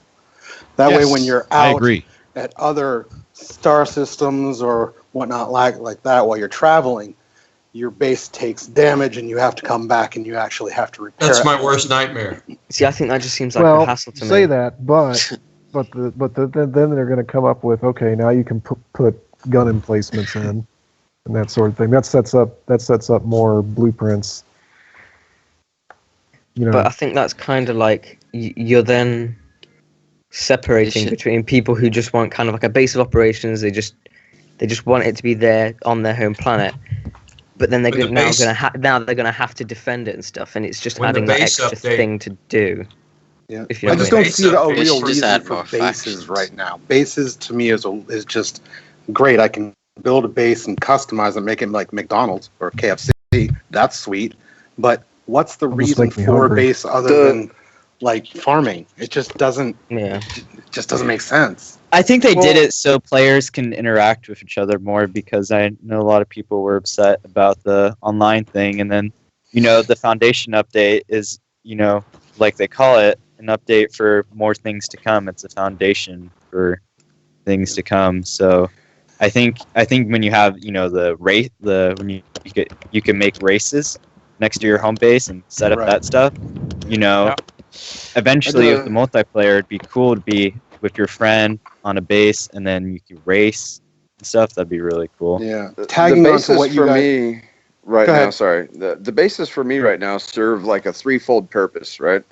You've got, you forget about this once you're done with the missions, but they provide that direction that you need to go get the hazmat gloves or to go get this, all that new technology that you got through building your base. You forget about that because every time you build a new base, you've already got the technology. There's that. Then there's also the farming, so you can have a excuse to trade amongst the local economy with the wares that you provide. And then also for exo vehicles, so that you can have somewhere to put and store your exo vehicles, so that when you do go to another planet, you can call them in, and then you can more easily explore that. And without a base, that wouldn't be possible. So Yeah, I understand. I just think building the whole base and doing that whole, getting your builder and your armor and whatnot like that. I just feel like that process went a little too fast, because now that whole process is done and you're sitting there going, okay, I'd love to have more stuff out of these guys to go do more things. The only reason I ever come back to my base is to really drop some minerals and cool stuff off, but then I'm right back out there exploring again, which I get. That's the whole point of the game, exploring. But for me, I really don't think, kind of what I was going to say is tagging onto what you guys were talking about last week, is I don't think that there's enough danger in the game. There's the lasher plants, and that is the only fauna that actually hurts Hell with you. them yeah, Dodger they need planes, to man. they need to work on that. There I needs to killed be them on the more site. within the or like within the something that gives you danger. And yes, the sentinels, but they're even really easy to take out. And then there's the weather, and those are really the three things that bring you danger. And again, I understand it's an exploring game, which is, but in my opinion, is ever since they came with the exo crafts, I think what my they're opinion, missing. I almost liked it better when you didn't have the vehicles, because it made you interact with the world more. Like you would actually go out on foot for 15, 20, 25 minutes, and you'd actually see the world, where now you're just kind of jumping in a vehicle and plowing through animals and taking out rocks. You don't really actually, That's you don't really, I mean, I enjoy the vehicles, that's for sure, but it's a different, it changed when that happened. I wish I the rocks didn't explode when you run into them. That's a little Yeah. One of the things I think that they're missing with the Sentinels is, and this would fix two problems, right? Is if you made a procedurally, just put in the procedural generation, you could put Sentinel bases that provided like a boss battle. Like if you defeat this Sentinel base, you get some sort of new technology at the end of it. Kind of almost like a raid, but not as intense as like something like you'd see in Destiny or something like that. But you could raid this Sentinel base that's guarded by walkers or some new Sentinel we haven't seen, or a Sentinel boss that we haven't seen. Right. And then at the end of it, you're like, you get some sort of like huge pile of nanites, or you get some exotic technology you've never seen before. And that could be I think a lot of the technologies could be procedurally generated too, like kind of almost like a procedural loot drop system, and that would bring a lot more variety and a lot more danger into it. But it would be danger that you could have at a moment's notice, instead of danger like, okay, I don't I don't want to land on this planet because I don't know if it's frenzied sentinels or not. Right. Yeah. One thing that I think could do it, and it's kind of like what you're saying, and also kind of like what the crashed freighters that you can explore on planets is kind of like certain planets or some planets have major landmarks that you can raid. So one thing I kind of just popped into my mind is, have you seen Scarif on Rogue One with the giant Citadel tower? You have just kind of stuff like that you can enter and like raid, and it'll have loot and stuff, that kind of thing. I would like to be able to land on a planet and not get out of my ship. Yes. Yeah, 100%. exactly. I agree with you on that. I agree with that. Definitely agree with that. Definitely. Ron is sharing an image on the screen. Do you want to talk about that? Cannot see Yeah, it. if you... Okay, the first one is the geometric shape, and you see the color, which corresponds to Viking, right? Okay. And it shows you the angle. So that's the actual geometric shape. The next image actually shows you how you actually find it.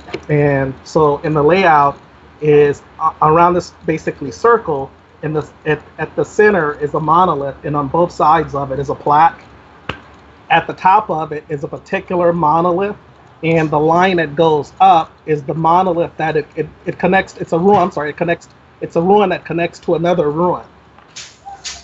Are you talking about on the same planet or in different systems? No. This is all on the same planet.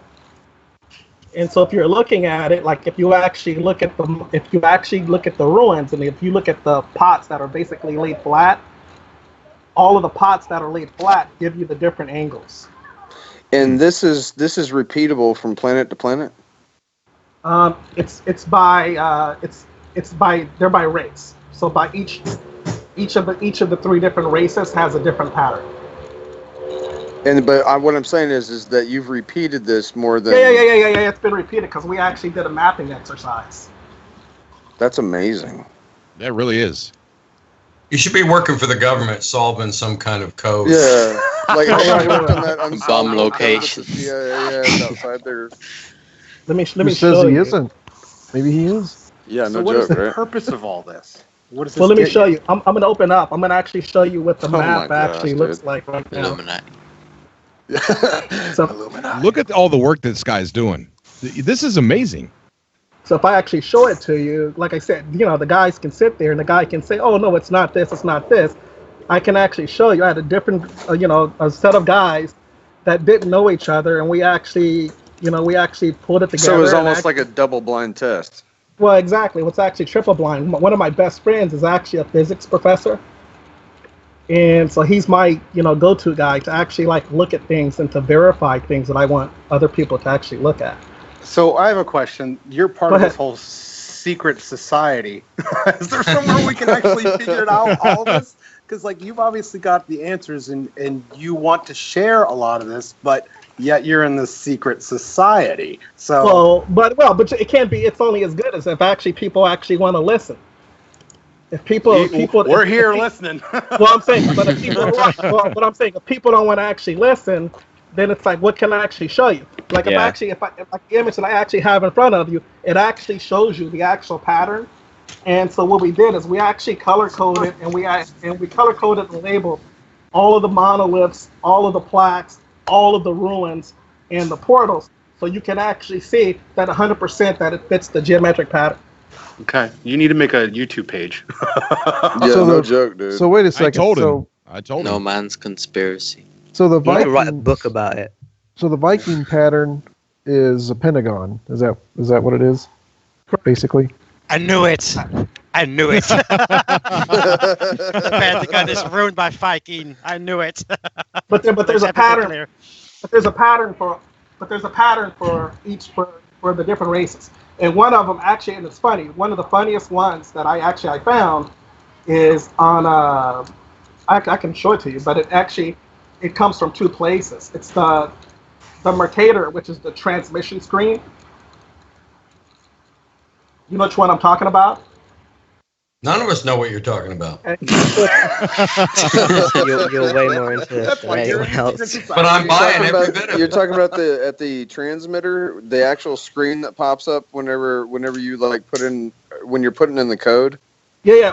There's a screen that the Viking is like, and that's when you go into the transmission room. There's a screen that comes up, and on the screen is basically 3 dots. Yeah, I know what you're talking about. And so it's flashing, and it looks like it's kind of telling you to kind of look in the center of it. What's interesting about that particular screen is if you look at the pattern that the circles are in, that the triangles in, it's the same exact pattern that all of the lights are in on the knowledge stones on the monoliths. So it's the same. God.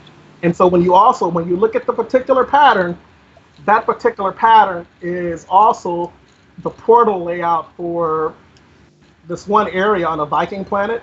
So if you were on a Viking, if you go to a Viking 3x3, same pattern. So you found 3 portals on the same planet on a Viking planet? You must have a lot of time on your hands.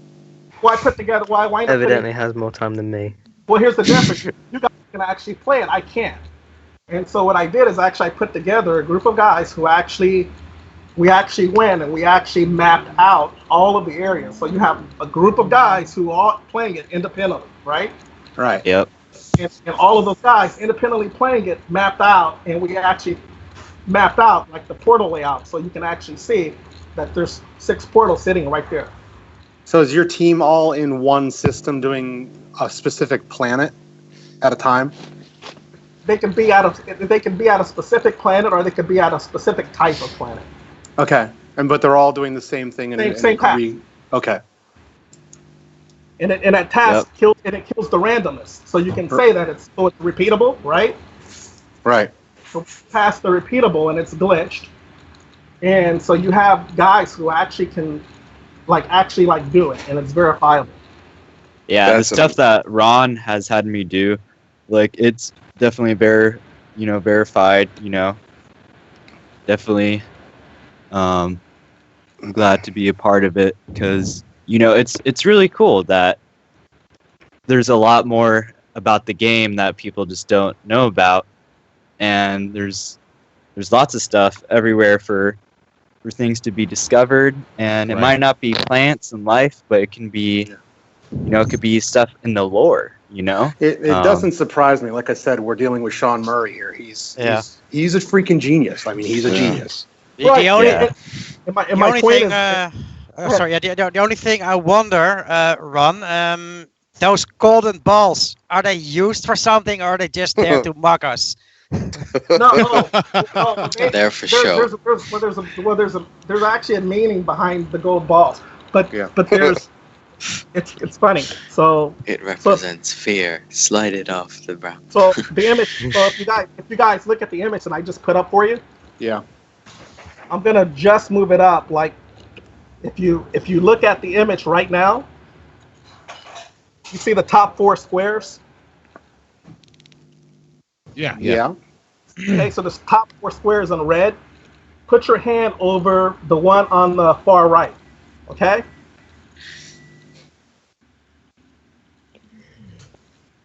All right. So the one on the far right is noise. Let me actually show you the pattern. Good Lord, man. So let me go to my trend screen. There actually is, I'm just have to see it in chat. Someone found 5 portals on one planet. Yeah, there's 6. Actually, the map that I just put in front of you, there's 6 that are mapped. I was pretty happy when I found a planet tonight that had a lot of plutonium on it. So. I was pretty happy with just that. You guys ever been stuck on a planet in survival with hardly any plutonium? No, but I've seen you do it.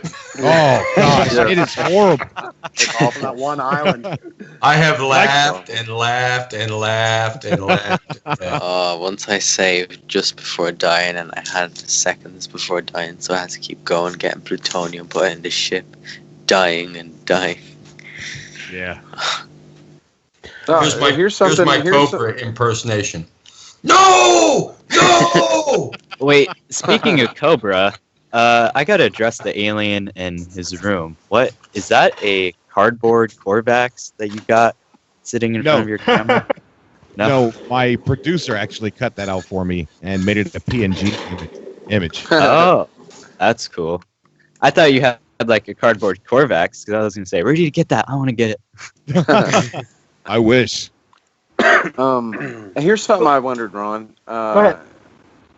I wondered whether or not the dimensional. I mean, since the dimensions represent time in the same universe, do they overlay exactly on the galactic map? Do all the planets and all the systems, do they all overlay? Is it the same? Is it the same galaxy every time? I've seen, like, if I can't give you the answer to that because I'm not actually playing it, but I can tell you to the degree that I've seen the same instance, because we were doing an exercise to actually find like a particular planet, and the same 3-planet alignment we could find in multiple places. I've seen in 2 different dimensions before. So you have the screen? Yeah, we see it.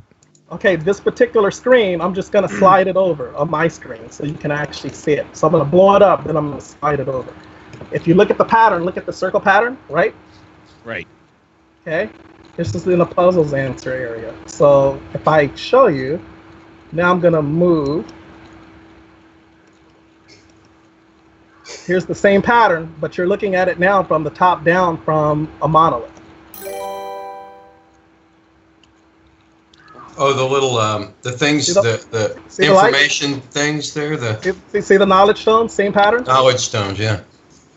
Okay, same exact pattern. Okay, guys. Ham Den, thank you for subscribing. Now I'm taking you back. Now I'm taking you back to the map with the portals. Now look at it again. Put your hand on that right, same pattern.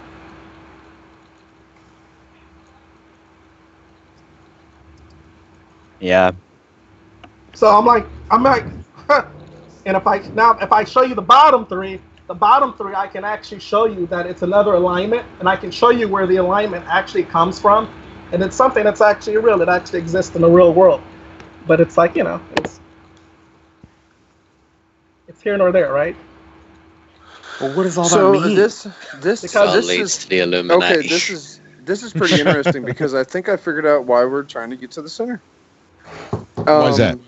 Well, if every iteration takes us back in time, have you ever been to one of those abandoned stations that says every time you log in it says user identified? Well, how do you know me, but I don't know who you are? Right, and right? What I figured out, and actually I put something up on this, but if you read the lore, the lore from this is my opinion on reading it. The lore, in my opinion, tells me that you're known, and so your particular character is actually known, and that's the reason why you're recognized. It's the reason why Polo recognizes you, right, when you're revived. And so my personal belief is that your character has kind of come back, and what the game is giving you is a chance to basically solve the bigger puzzle. And if you don't solve it, you just basically regenerate in a simulation for the next person. So No Man's Sky is Jesus Simulator. Well, I wouldn't necessarily call it that, but I would say think about what the universe is, right? As infinite as the universe is, if you're trying to discover the meaning of it, if you're open, then you can actually look at things and actually figure some things out, like gain a lot of knowledge, and you can solve it. But if you become arrogant and you think you know everything, then you don't learn anything. Well, okay. Let's say this: those bases had to have been abandoned, right? Right, so abandoned. At one point they were operational, then exactly. They became abandoned, right? So if you go keep on going to the center of every dimension, eventually you're going to get to a time within the universe to where they weren't abandoned, and you may actually run into yourself. No. No? Because That'd be freaky. Well, that's what the quote unquote portal is. Is if the portal's taking you back into time space, right? So if you're going back into time space, then let me see if I can pull it up for you. if you're going back into time space, then and you're saying, if you're saying like, let's say we're in a portal from where we are, if we went backwards on the same planet in our space, we would be going back to prehistoric to dinosaur times, right?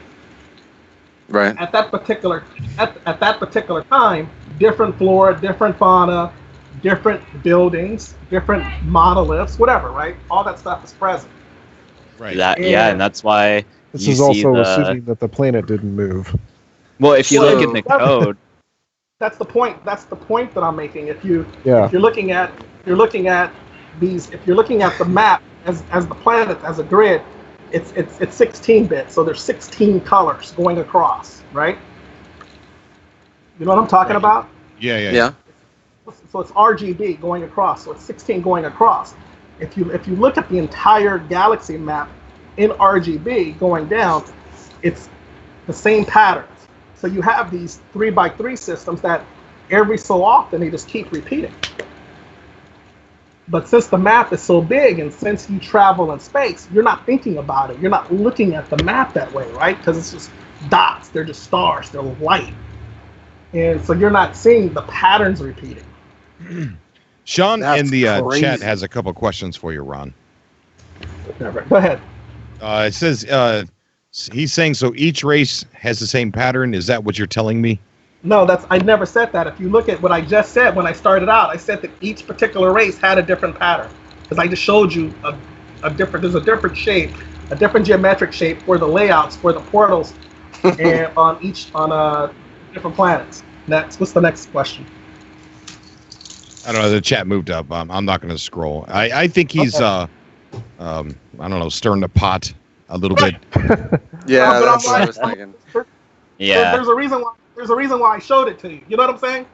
Yeah. It's like I'm not talking about it, not showing it to you. I'm actually showing it to you so you can actually see it. Right. Wouldn't it be funny though if Sean Murray watches this later on and sits there and goes, "Yeah, they're way off." Yeah. Then you got something way deeper than what Or he was. needs to have Or Ron it's just Skill. not that deep at all, and it's just really Yeah. simple, but we're just overlooking it. And then you got it's always good to start from somewhere, people though. like me. You got people like me who just want to scan pretty creatures. They're like, yeah, it's all. Right. Respect Well, that's the and point that I stuff, was but making. I just want to scan stuff. So that was the point that I always made, is that if you actually play it and you actually want to solve some of the stuff, there's stuff for you to actually look at and for you to solve. If that's not what you're into, then it's like go name Pokemon. That's what it's like, Yeah. Well, I have a question for everybody, way off the subject, but I haven't had the patience to do this yet. But I think I heard or read somewhere that if you're attacked by pirates and you continue on your trip without going back to a base, without going to your freighter, without landing on a planet, the next time you're attacked, there are more of them. And the next time you're attacked, there are more of them, and that number grows each time. But I haven't had the patience to stick around for the third or fourth attack. And I wondered if it's true, if it just continues to grow in intensity each time. I mean, quite possibly. I've been attacked multiple times, and it seems like that's the case. But just like in Assassin's Creed, the pirate one. Without actually knowing that, it seems like that's the case. But I haven't tested it for myself. But it seems like that may be the case. But I know that every time in the past, I don't know, week or so, I've only been attacked by one ship, but that's because I've been landing and taking off from a lot of different locations. So I thought it also had to do with how much cargo you have. But early on in the game, seems like forever ago, I thought that they wouldn't attack me if I didn't keep anything in my ship. So I kept everything in my suit and nothing in my ship, and I still got attacked. And I've had a lot in my ship, and I got attacked by the same amount. So I don't really think it has anything to do with what you're carrying or how much, but how long you're out there, I think, maybe. Because I've been attacked by three ships. I've been attacked by 3 pirates at the same time. But that's the most. That's interesting. I don't think I've been attacked by pirates in ages. I've got a bone to pick with one of the designs I was just thinking of. Why is it that every time you want to move something from your exocraft, it must go to the starship? Oh, Yeah. I'm sorry. Yeah. Or is it the suit? It's one of the two. I can't remember. Yeah, I've moved stuff to my ship before, and then I was too far away from my ship to move it to my suit. Right. What sense does that make? They got to fix that. Come on. They got to fix that. You're right. Come on, man. You like throw the stuff and your ship catches it. Because you mine all this stuff in the roamer, and then you run out of room, of course, and just transfer it to the ship. But I don't know. I ran into some issues with that. So, but then there's the same problem with the freighter. Right. If you're selling stuff on your freighter, if you set up a kiosk or whatever, you can only sell stuff from your exosuit. Right. Why is it then that you could do it from both? And you can only transfer to your freighter from your ship. Yeah. It's very the whole. I'm thing sure is it's all done on the list. They're gonna fix most of that, I think.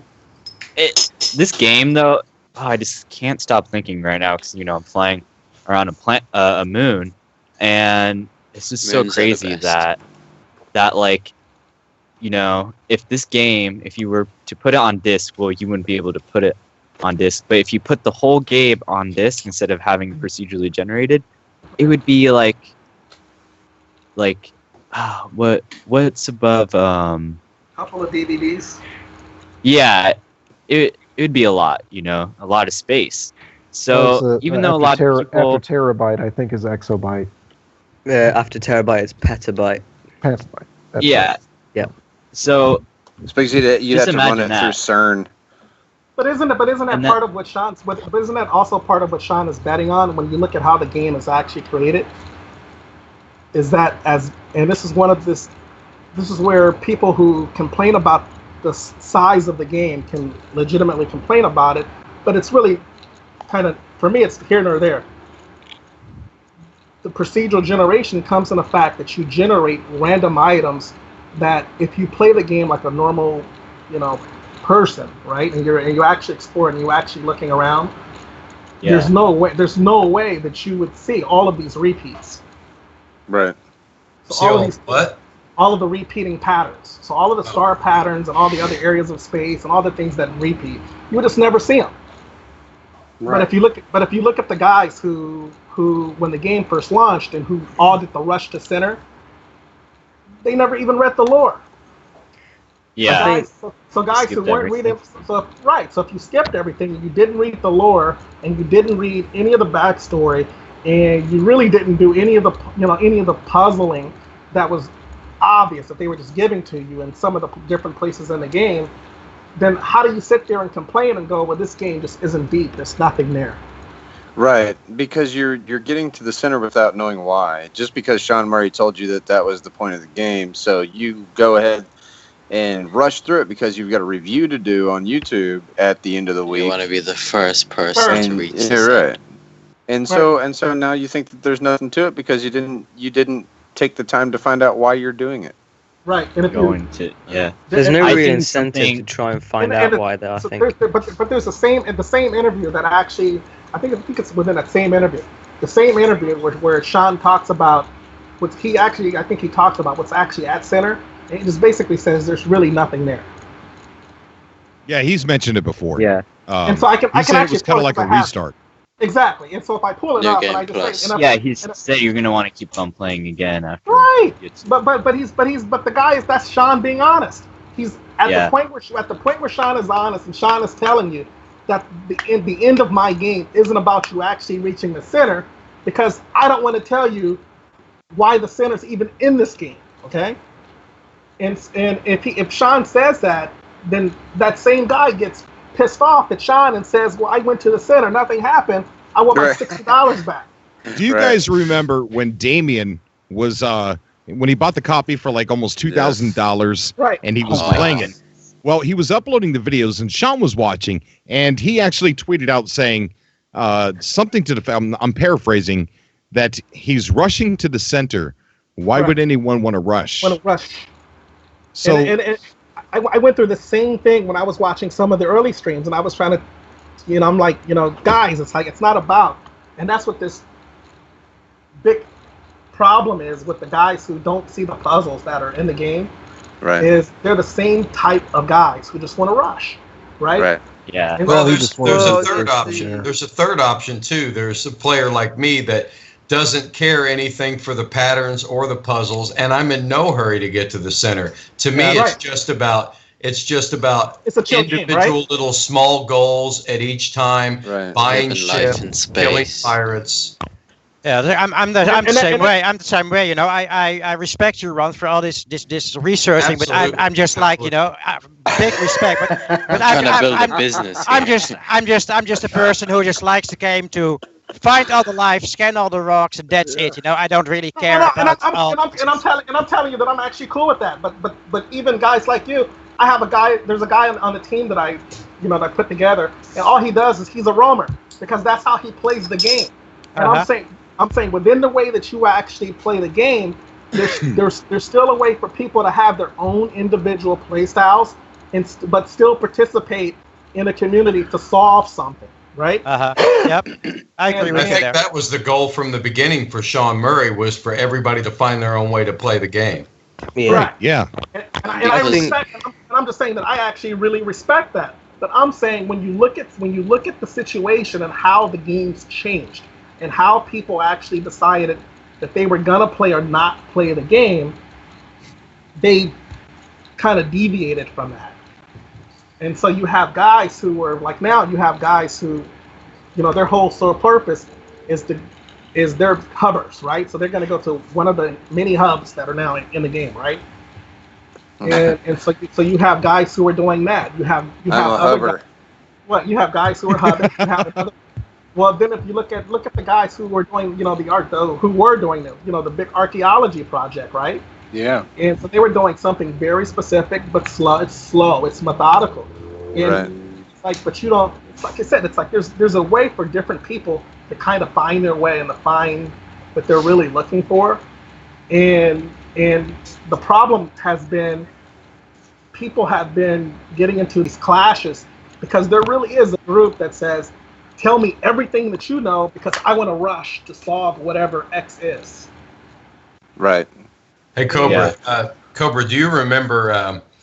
I don't know if it was an interview or something you read about somebody, but they said that when they started the game, their first goal was to tunnel underneath a lake and see if they could get the water to flow down into the cave. I wanted to do that. Yeah, me too. I forgot. I've still never done that or seen if Yeah. anybody's done that. I done Me it. neither. Does it work? Yeah, it does. It does work? Really cool. Yeah. You're saying like making a hole like water and then tunnel Underneath it and the water. lake, yeah. Yeah. Did The water fills up around the area when you make a hole. Does it really? So it's Because I haven't tried yet. Does it actually flow though, or does it? You know, just you've kinda heard like me appear? say it once, but I really, the first thing I really wanted to do, so I was the first person to get the game at my GameStop. So was I. I was there for like 8 hours, dude. I was so hyped. And I was telling everybody, I'm like, the first thing I want to do is make a hole, but not just, you know, a hole randomly in the ground. I want to make a hole next to a beach and see if the water goes inside of it. So literally when I got my upgrade for my plasma gun, that's what I went to do. And I was so happy about it. Because I didn't know if like water would go in it or not. I didn't know if it was gonna be glitchy or what, but that's what I did, and that was really fun. Although the only disappointment I had was there isn't, you know, like actual sandy beaches, like there was like in the E3 trailer. I don't know why. In the trailer, there were waves. The water actually came up onto the shore. Right now, water is stagnant. Yep. Yeah. If you're putting together, that's one of those things when you're putting together a demo and you say, you know, you're going to isolate it, and just because of space and how much resources it takes to do animation and things like that, it's probably what happened. Yeah. Yeah. Well, I know that's the night that the. I wonder game if came the out. planet, if the E3 planet, how much it looks different now, because I know it still exists out there, but when you get can to go it, to it. You can go to it by the chords. The chords are in the game. Yeah. If you go back, if you go back and you look at the E3 trailers, because I think I wrote them down somewhere. But Did they show the coordinates? When they show we tried some of the coordinates from the screen you number on, but some of them. Yeah, we sure did. But Cobra wants to go back to Bellari 5. Oh, I love Bellari 5. I think the way in the trailer they show up differently. Excuse me. So when Sean is actually interacting with one of the light switches, yeah, it gives the chords. Well, here's a big thing I've been noticing. I still haven't, I haven't been able to find a portal yet. But when I go to monoliths, there's a lot of those flying creatures around them, around portals and monoliths, and I wonder what they have to do with, the lore with. And I don't even know what they're called, but excuse me, in every place that I've seen, usually there's a portal when those creatures are in the sky. Yeah. Interesting. What's interesting about this whole thing with Ron, it's making me realize, he doesn't play the game, but if he did, I think he'd go like bonkers, playing this 24 hours a day. Wait a minute. Why doesn't I don't think he'd stop. Why doesn't he play the game? He doesn't have time. He doesn't have PS4 or a computer to play it. He's too busy well, we can fix that. Too busy talking about the game, you can't play. But you see, what I'm saying is we all have different ways we play the game. Some of us like to scan animals and 100% planets. Other people like to build their base and make it look really cool and really awesome. And then you got me, who like to I don't know, just goofy foot around the universe in survival mode. It's fun to me. What happened, guys, is right before so when all the new systems came out, my only game that I really played was I'm a Mass Effect guy. Oh. And so after I played 3, they announced Mass Effect Andromeda. I went and bought an Xbox One. And on the PC, before No Man's Sky came out, I started playing. There's this little indie game that came out called the Solus Project. And so, from me watching streams for that, I just happened to see that there was an announcement for No Man's Sky. I didn't know what it was, so I watched the YouTube, and I saw one of the first YouTubes that came out pre-release. So it's like right at the end of Solus Sky, kind of ending, right? And I started watching the streams, like the first time I started watching ever watched a video game stream. And so I'm like, this is pretty cool. Then I started to notice some different stuff. And so when I did the announcement, I thought when this game came out, I thought eventually they were going to do a port for Xbox One. It just didn't happen. And so then finally, well, Sony published it, so they weren't going to allow that. Right. So then on the PC version, my laptop has an Intel GPU. It's not when the game first launched, it's not supported. Yeah. So they finally supported it at the launch. My little 2-year-old nephew, who you'll hear in the background, smashed my LCD on my laptop. So I just replaced the laptop LCD. And so then I do that. So then I get that fixed, and then I do another install. Not enough RAM. The chat's kind of turned into a mosh pit. What's going on in there? Somebody's an alcoholic. That's usually not a good sign. Hey, that guy is alcoholic amazing. 27. That's Sean. Yeah. The different Sean, not the other Sean. The alcoholic 27 is an amazing person. Love you. Thank you for being here, dude. But yeah, it's turning into a mosh pit in there. Cobra, about the I have one thing that I want to try to get in terms of, and how everybody can chime in on this, in terms of from the beginning, because I've been following this from the very beginning. One of the main things that kind of caught my attention was the concept art, and I understand it's just concept art, but the size of some of the structures Yes. And the Yeah, I have a pictures book of of like that. these huge like rock formations, and they were towering, and the caverns were like huge deep that you could fly through, and they had pictures of forests where you could actually fly through the forest, and the trees were like towering, and it's like amazingly like, wow, that's like Tatooine. I could totally do that. Dense forests for me. I wish they would bring that size into the game, because right now everything feels very, it's hilly, but it's and mountainous, but it's That's just where our not, mods come in. it's just not the way the concept art. I don't think I've ever actually seen a mountain on the game. Everything is just basically a hill that you can just fly right over. No problem. I've seen. I mean, yeah, you can fly I've over seen it, no some problem big 'cause you're in a mountains. spaceship, but I've seen some huge mountains. Or if you get out on foot, man, it takes like 25 minutes to get to the top of it. Yeah, but 25 minutes, that's a hill. Yeah. That's true, My main thing is look at those pictures of the concept art and how there are towering like just pillars of rock.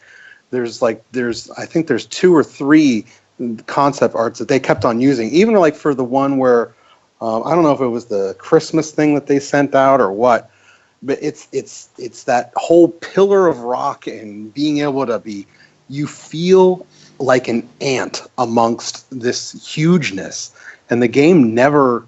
What we have I feel now like an is ant already.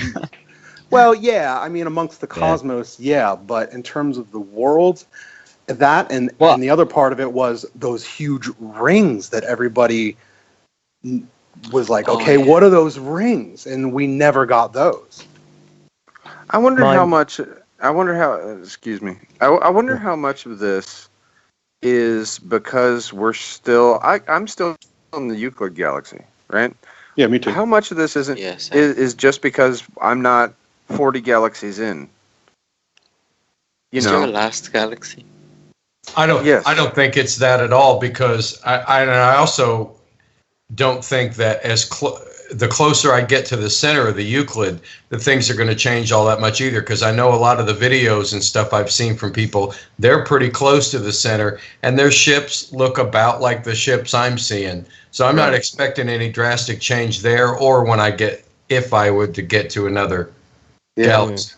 Yeah. My main not really problem, but thing that I wish they would change is just the style of terrain. All of the planets really have that kind of like you say, hilly with like just big caverns or like chunks missing out of the ground. There's no like floating rocks, plains like planets where it's rocks. just flat, or like deserts with dunes. It's like there's nothing like that, and that's all I want really.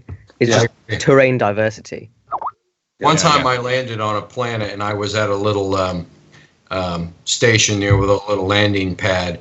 And when I landed and went in and traded some stuff, and I came out and looked, I got really excited, because what I thought I was seeing was a flat planet, a moon, where I couldn't even see any mountains in the distance. It was just to the horizon. And what I realized real quick was I ran toward an edge. I was pretty much on a plateau. And I just couldn't see any further. And I thought, am I ever going to find that planet that is just like our moon? A little bit pivoted, but pretty much just flat. No mountains, no valleys, no water, no animals, no nothing, just flat. And not even that I want to stay there and just stand and do nothing. I just want to see it.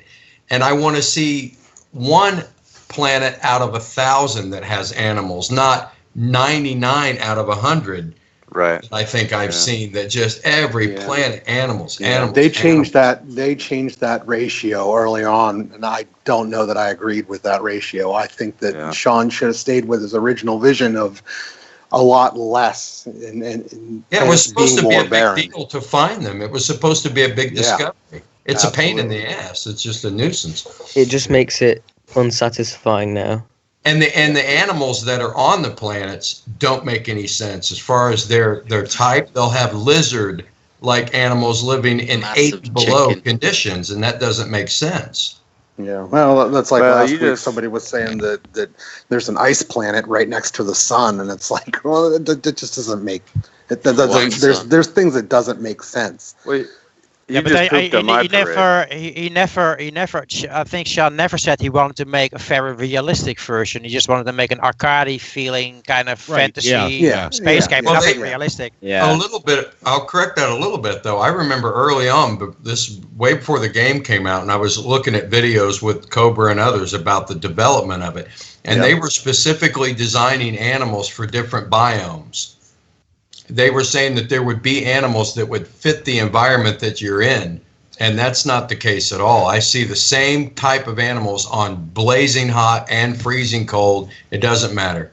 Yeah, he did it's also really say hard about big universe like No Man's Sky and the procedural generation to implement it like that, but it's still possible, and we might, since they're going to always be updating it. Oh yeah, these are things that I think that they will change, but I'm just saying up to now they're disappointing. Yeah, I just run them all over. Has anyone actually had an animal get stuck on their vehicle as they're driving? I've had that kind a couple of times. I just thought that was hilarious. Yeah, I've had that happen. It was pretty funny. There's one thing I want to ask about. Sorry, go on. Oh yeah. No, you go on. It's all right. Okay. There's something so nice, you guys. You guys are so nice. It's a community, yo. It is. This is the kind of community you want to be a part of, man.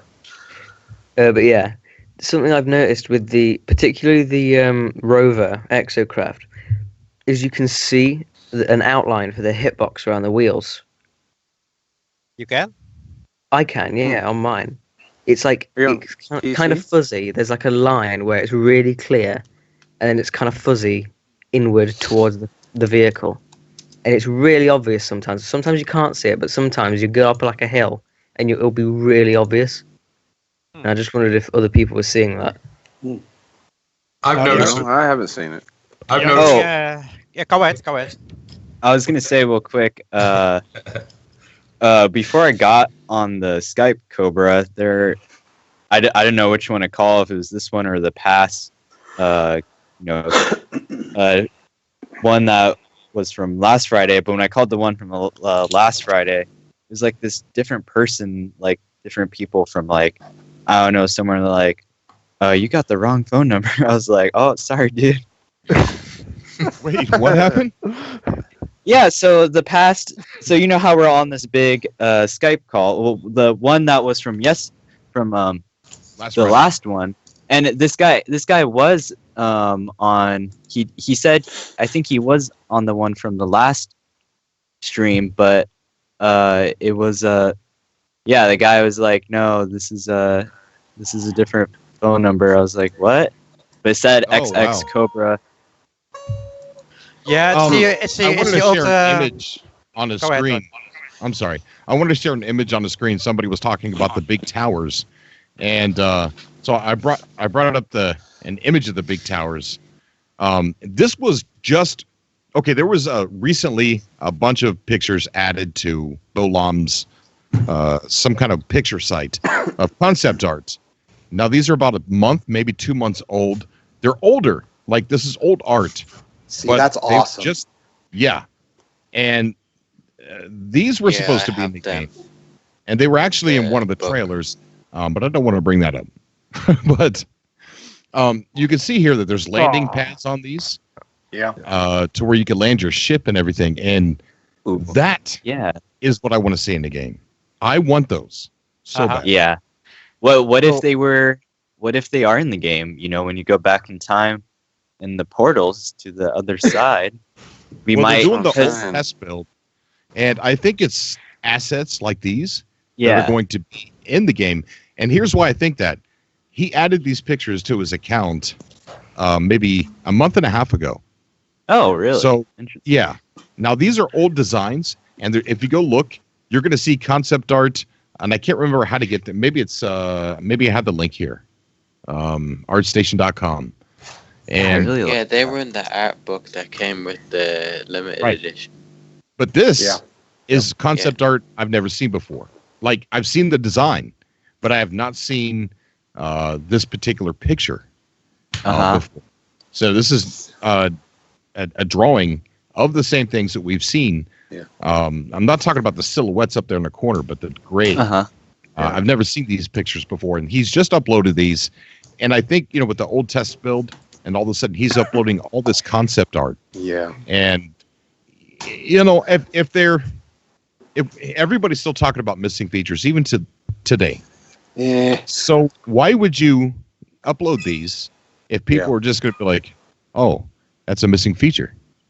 You know what I mean? So I think I think they spent so much time, and they really have. They've obviously spent 5-6 years doing this. Yeah. I don't think that they spent all that time to release a game and then not utilize any of that stuff that they spent so much time on. I really think that they are purposefully holding a lot of that stuff back, and we will probably eventually see sandworms and these landing pads and space whales, and I honestly think that they will add all of that in time, but they're purposefully kind of holding it back for us, number one, and they're kind of also trying to figure out how to do that with the procedural generation. I think that's still a work in process, but I really do think that all of this is eventually coming. Yeah, one of the interesting things that I found, I went back and looked at some of the trailers from the pre-release, and I found some pictures. I just took some screenshots from the trailers, and I looked at some of the models that they had, some of the older models that aren't in the game. I found one that is in the game, and it's next to one that's not in the game. But they both have the same textures on them, because one of them was like one of those big ruins with the ramp that goes up and the tower and the bridge. That's in there next to a model that's not in there, but they both have the same texture. It's just a flat gray texture with no colors on it. So they hadn't actually put any of the skin on the model yet. So they skinned one model and put it in the game, but they didn't skin the other model and put it in the game. So something tells me that they've got that model, it's skinned, it's just not in the game. Yeah. I think I would like, in the future, as a future update, I kind of like what looks like the vanilla version from the trailers, the layout, the HUD layout for your health and all of that. I like the vanilla version. I also still like the old way how you used to, like when the first like IGN videos came out, No Man's Sky, when they would scan the animals, they just, instead of looking at them, you just scan them, and you just quickly scan. I really like that. I liked when you were in an observatory, and when you clicked on and when you went through the information and you clicked on your answer, and then the camera would pull out. It would pull out all the way into like space, all the way. You could see the entire planet. You could see. I've seen that. I've seen that in the game. But now, the way they do it is they only pull it up to not even cloud level, and you don't. I honestly don't even know why they pull out, because most of the time, the marker that's on that they're trying to show you, like whether it's a monolith or whatnot, it never shows up. So it's miles away. You zoom out and then you zoom back in, and nothing happened. You're like, okay, what's the point of that? I have an answer for that. It's sometimes it happens if you got multiple planets close, and let's say you are on planet A, and you scan for like a monolith. And then you go to another planet. What happens? If you do a scan for another monolith, it will still detect the one on the previous. You have to go to one first to find it, to save to say that location is found, and then it will find another one. So I see that a lot when I'm on one planet. I scan something, I ignore it. I go to the planet in the same system and scan for the same kind of thing. It will point towards the planet where I found my first one, and it will not show a new one until I went and back to the planet and find that one. So that's what you're talking about. Sorry, Cobra, can you go back down? Oh, well, I was looking those big structures, the big circular structures. I wonder, because I saw those in the game before when they were showing it off, and I was wondering like what those were. Like, do you fly through those, or Yeah, that was in the original, those rings, and everybody was kind of speculating what those rings were actually for. What rings? The ones on the snowy planet. There are like trying to find it. huge Okay, here we are. rings. I'm back to it. Yeah, I know which rings Yeah, you're that's talking about. I see them. Yeah, I don't know. What For rings some are you reason- guys talking about? I don't see the video on Cobra's. Well, you'll see in a second because it's a little bit. Yeah, I've gone back. Yeah, I see it now. Yeah, so there's the ring on the bottom left. Yep. That big one, and then there's that. So, did you say these are recent concept? Those are actually in the art book that came with the game. The art. But he's recently posted these to this account. Yeah, not too long ago.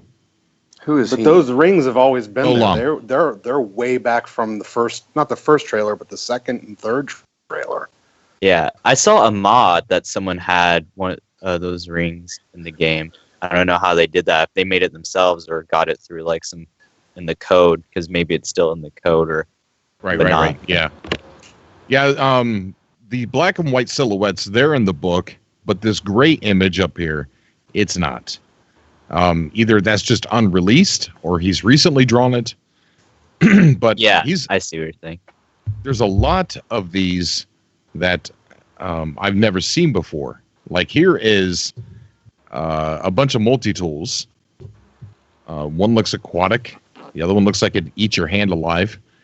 And one looks like it's made out of bone of an alien animal. I've seen one of those.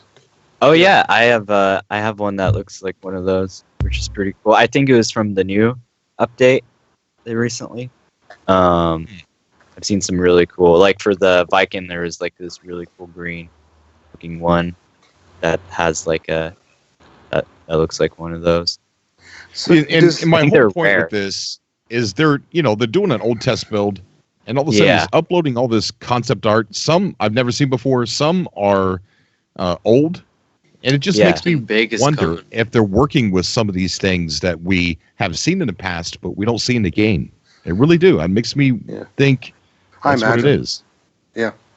Probably. Do we know who's actually active in Hello Games anymore? Because I know a lot of people have left. Yeah, quite a few people did. But, some of them were, I don't know, contracted to work with them. Right. They're hiring for new people on their site.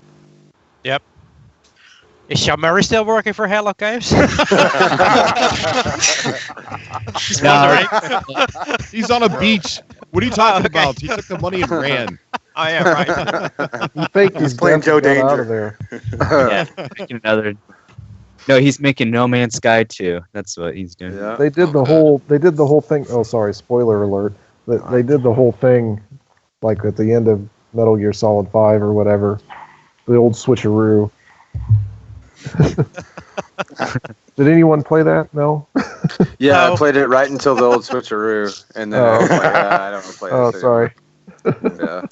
I can't. After the whole thing that Sean went through with the death threats and everything else, he may do an NMS 2, but it'll be years before he even touches that. Before I don't think they'll ever do a second one. No, probably not. No Man's Sky, all it really is gonna accomplish is inspire a lot of other developers to make a really cool universe game that's procedurally generated. Because like Sean Murray was saying, that I was watching one of his old 20-minute talk things that they did before the E3 trailer. He was talking about how a lot of developers they would look at his game and they'd be mind blown because they spend months and months just trying to make one planet versus they see Sean Murray and his team make a game that has multiple planets that they were trying to make. So even though procedural generation isn't the prettiest thing, it's still new, and when you work on it, eventually, in our lifetime, we'll probably see a game that people want, like a really cool looking realistic universe game that's procedurally generated. That's also like, you know, virtual reality.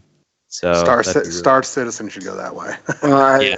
To go along with your reality. I saw in an interview with Sean Murray, somebody asked him about the possibility of the same scale of detail, but all on one planet, instead of having so much variety in an entire universe, put all of that into one planet. And Sean did the little mind blown thing, you know, with his hands like, what are you doing? Look at the screen. Up there. Get your phone out of here. Check out these. Okay, look. As soon as the screen catches up, check it out. To go back to what he was talking about. Like a 25 second, 30 second delay. I was reading an article today where somebody, I don't know who runs iTech, but they're kind of annoying. But anyway, I was reading an article where somebody had, I'm not sure if it was iTech, but somebody had described Mass Effect Andromeda as No Man's Sky with relationships. That's how they described Mass Effect Andromeda. So the point of the procedural generation and going into a bigger universe is just like Planet Nomads, right? Planet Nomads is I mean, from what I've seen so far, at least in the pictures, it's similar to No Man's Sky, but with a lot of cooler stuff. For now. It's more of a Empyrean type game. You know, it's more of a 7 Days to Die or whatever type game. Survival game, building, survival, and plus the planets in Planet Nomads. If you do like biomes, every planet has different biomes, so that's why you need to build your car to try to fight another biome to get specific resources. So that's Planet Nomads. So looking at these different vehicles, and what this reminded me, Cobra, is you know, the windows in the game. If I don't know if you can look at it or not, but in the old trailer when they land on the space station and with the snow, you could see, I literally thought I could see an alien through in the ship, like through the window. Really? Because I tried. Yeah. I sat there and I blew it up and I zoomed in. I still couldn't see anything. No, because that was back in the day when Sean Murray said no NPCs. So I was always like, "Who's flying the ships?" Yeah. What's but even if you look in the video, the windows were still kind of see-through. Versus now they're kind of like a solid type color. Yeah. That's always really puzzled me why he would say something like that. I always knew there was gonna be like I don't know, I just had a hunch in my back that there was gonna be NPCs at least. And I was I'm not saying like I wonder why he lied or anything like that. I'm saying that there had to have been a reason at the time that he said it for him to say it. And I wonder what that reason was. Well, you know what I mean? He said he didn't have a reason for him, really. And I think that's when William Porter started writing the story, is when they had a reason to exist in the game. Gotcha. Okay. On the screen now is something that was puzzling to me. I was looking at last week. What are those? What is that? I don't know. Oh wait, I know one of those on the bottom left. That the blue thing on the bottom left is not an Impolo, I'm pretty sure, right? Yeah, no, it's the same thing on the anomaly. Yeah, that's the anomaly. Yeah. That's the centerpiece of the anomaly.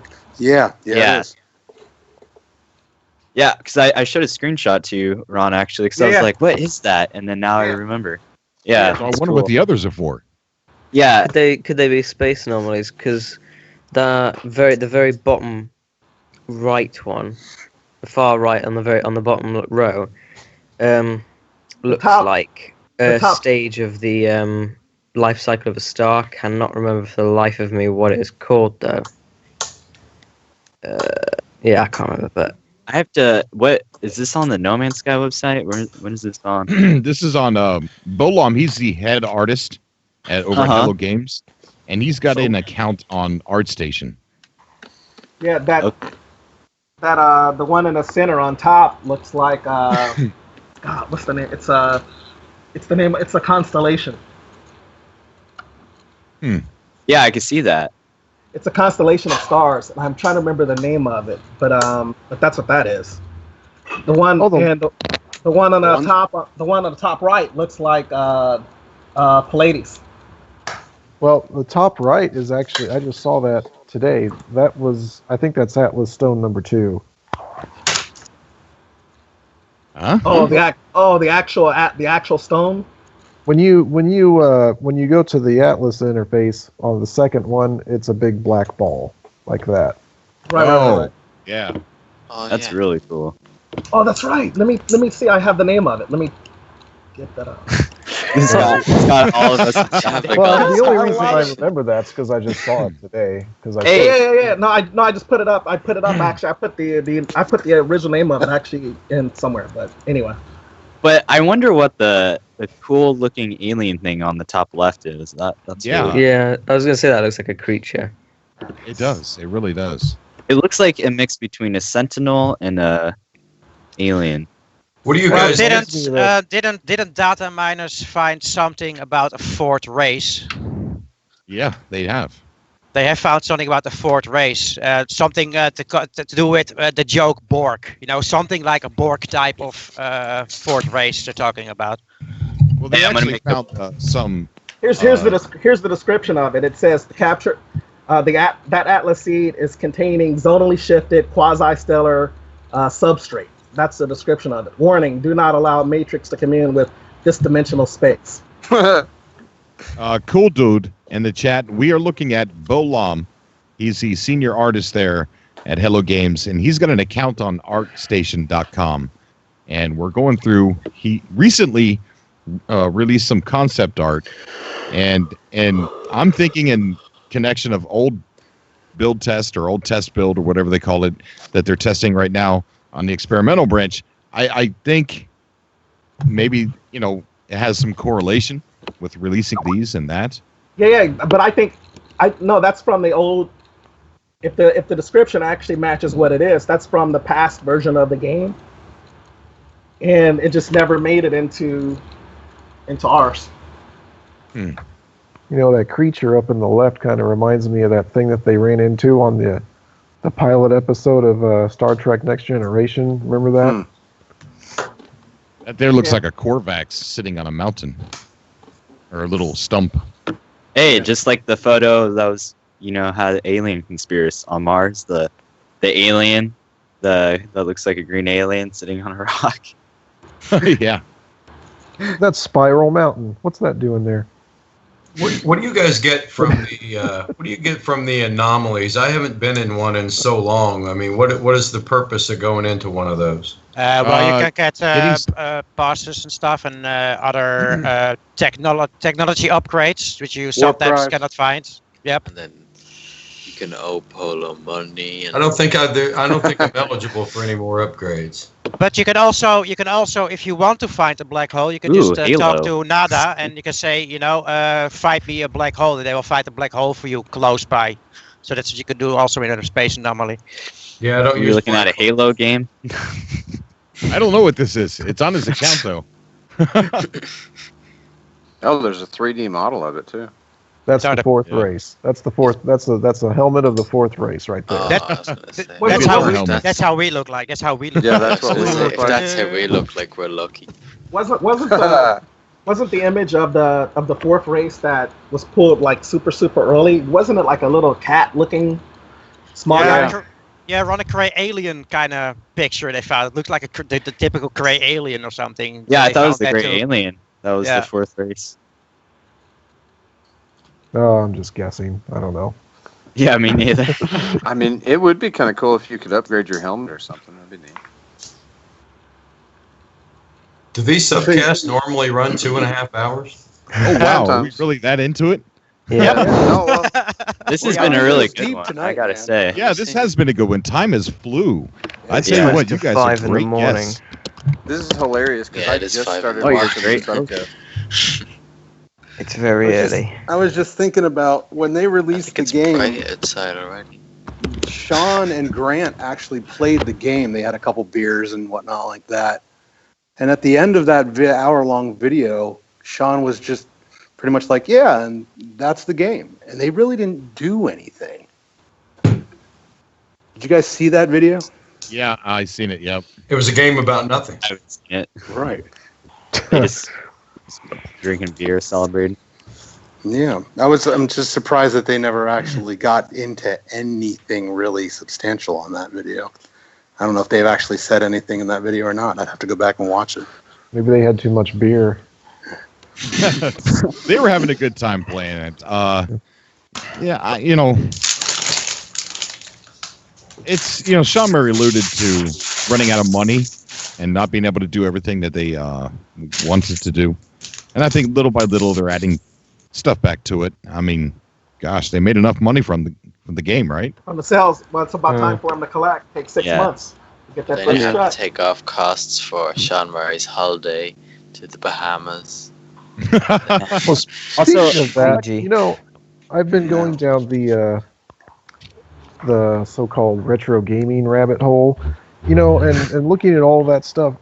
I feel like this game might be one of those, 20 years down the line that's Right. If you want a copy of this, you got to pay $500 for it or something like that. I have an unopened limited edition copy of this that I never There you go. opened up, and I wonder, can you play that as well as the game that you have now on a PlayStation? Can I pop that disc in, or would it overwrite everything that I've done so far on my game?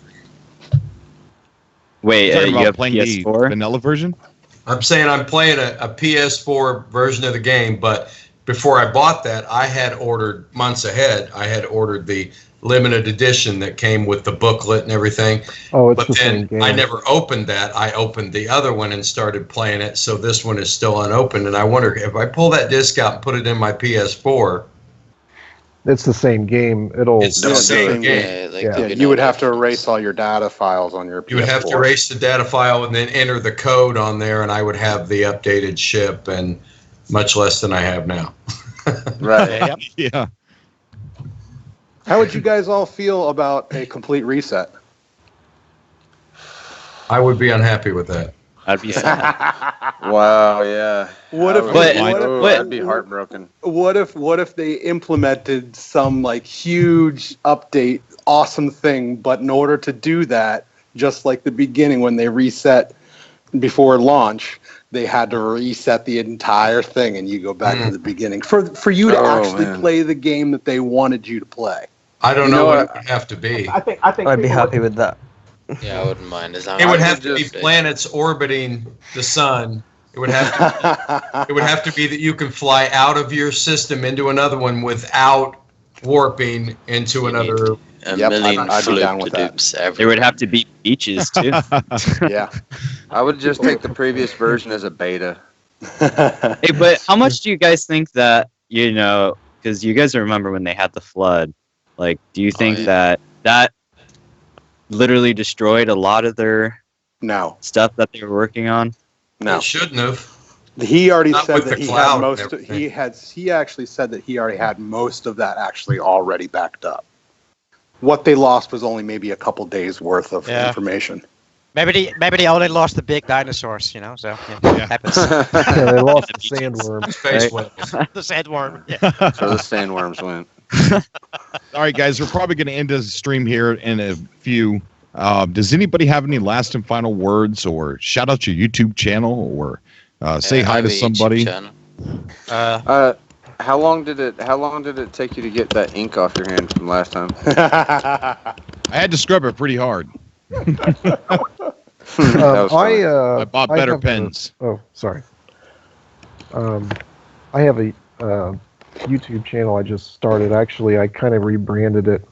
There's nothing really of substance there now because I haven't really gotten into the meat and potatoes of what I want to do. but it's called Stay at Home Gamer Dad. So I have a kid on the way in October, and congratulations, man! Yeah, congratulations. Oh, thank you. Congratulations, yeah. And it's my first. And Oh boy, I'm gonna be so I'm gonna be like the stay-at-home dad on this. I thought, maybe I could make like a YouTube channel and do videos where I'm doing these random things that I do with games and my Lego collection and my drums, and my baby could be like the mascot for it, because I think there's I feel like there's a growing number of stay-at-home fathers who need that sort of moral support. I'm one. There you go. I'm a stay-at-home father who plays guitar.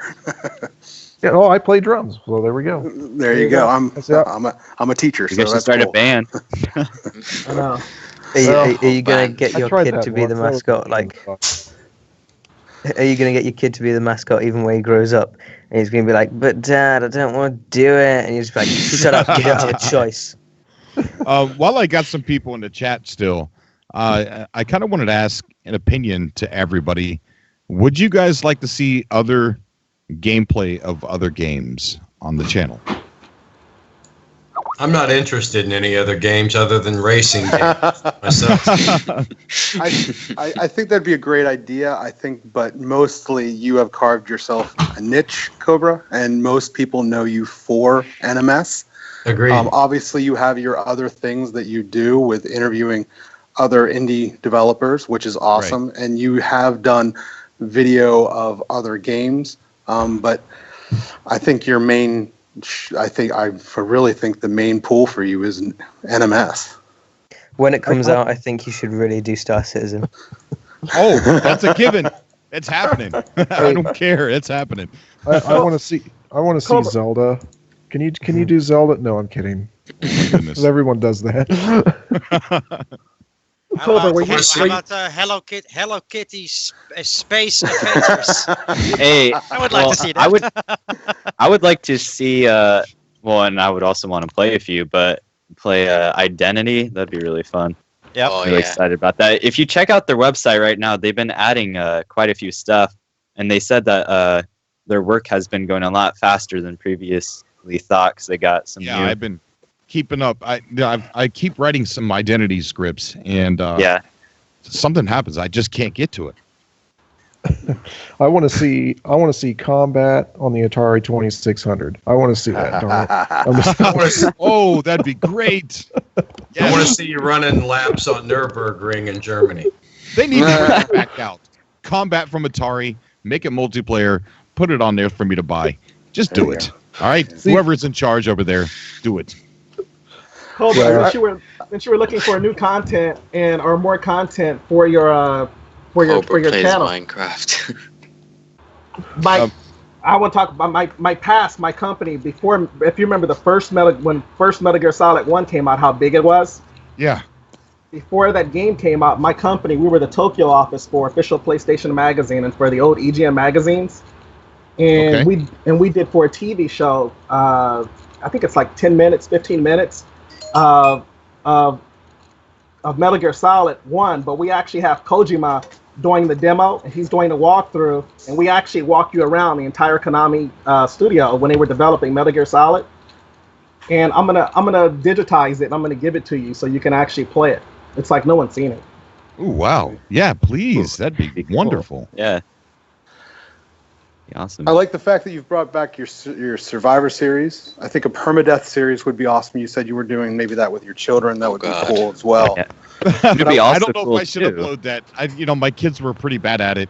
No, that's perfect. Would be really cool too, since I like playing No Man's Sky while talking to you guys on the Subcast. It would be really cool if we had a Subcast where we're all playing No Man's Sky, talking about the things that we were seeing. Yeah. That'd be awesome. Great. That would be. If they ever actually add in co-op, you should just do a party and we'll all just play it with each other. The problem is, I can already tell you how'd that go for me. Everybody, hey, what are you doing? Hey, I'm mining emerald. Hey, what are you doing? Yeah. Mining emerald. That's what it was going to be every time. And then someone would come behind you with a gun. Bang. I'd be making lubricant. Lots and lots of I'll be buying. I'd be prepping the gek. Oh yeah, last thing, Cobra. Did you ever get my friend request on the PlayStation Network? Oh, I forgot to check. Let me tell you a story about PS4, PSN. I was using the Elgato to do my early videos from the PS4 because it wasn't recording an hour at that time. And I had to turn off all the notifications. So I don't see when messages are coming in, and I don't remember to check.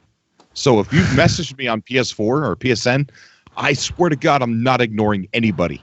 There are so many messages on there. So if anybody's watching and you message me, I apologize so much for not ever getting back to you or a friend request. I would say I'll double check now. When I get off here, I'm going to play No Man's Sky. And you're going to have like 800 friend requests? Just resend it. But the best way to ever get a hold of me, and I will talk to you all day long, is add me on Facebook and we'll chat. I'll do that. Yeah, definitely. Love it. Slide into the DMs. I remember on. Before we end Cobra, one last thing. All this stuff that Ron has been talking about tonight is extremely intriguing.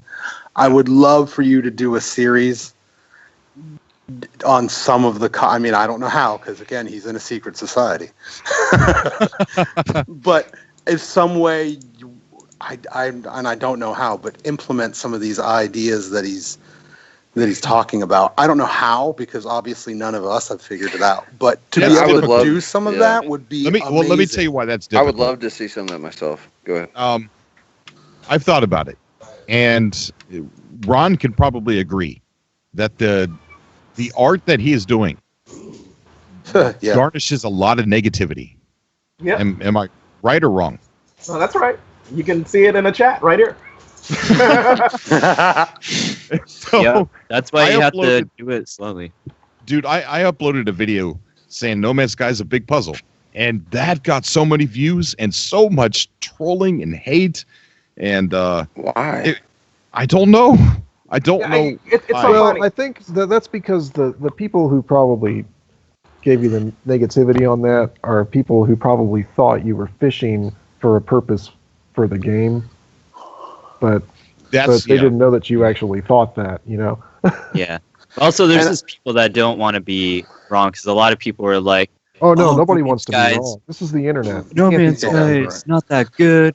You know, there's nothing more. And like, I've told a couple of my buddies, I'm like, hey, you know, you should start playing No Man's Sky again. You know, there's lots of puzzles and stuff, and they're like, no, there isn't. And then I show them something, and they're like, I don't believe you. And I'm like, Yeah. Well, that's the Put them thing in is this that. call The for sky an is hour. blue. I don't believe you. Yeah. But well, that's why some of there's one particular puzzle that I usually point to that and this is, you know, we're talking about the theory guys, right? So whenever people talk about, oh, I'm doing this, or I know this, or whatever, there's one puzzle that you can point to, and if you can't solve that one puzzle, it's kind of unlikely that you'll solve some of the other puzzles. Right, I was just going to say that most of these people that are giving you all this negativity are just probably they don't want to hear that they're too stupid to figure out that there's even a puzzle in the game. I know. I don't want to call anybody stupid. Why? Come on. The thing that bothers me about it is it's another way to play the game. You know what I mean? It's another style. It's another enjoyment. And someone who is looking for puzzles, that's enjoying to them. Well, there was one thing that happened. So we were doing. There's a group of us. So there's this group of guys, and we were doing this exercise.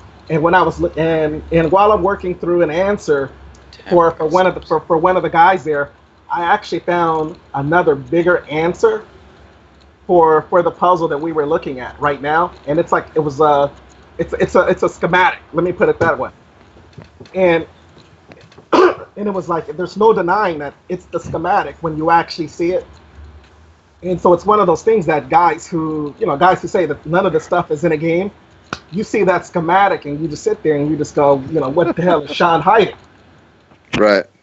And Oh, it's like, by the way, if I called anybody stupid, I apologize. Yeah. I'm chat too stupid. I'm too Derp. stupid to figure out a lot of this stuff too. I'm just intrigued. What I find interesting is that I'm busy with that 100% completing solar systems, and I always report on that. I have what is on the planet, how many animals, and if a guy like Ron, wants to get some scientific data out of my pictures, I would be amazed. Like, oh, I didn't even saw that.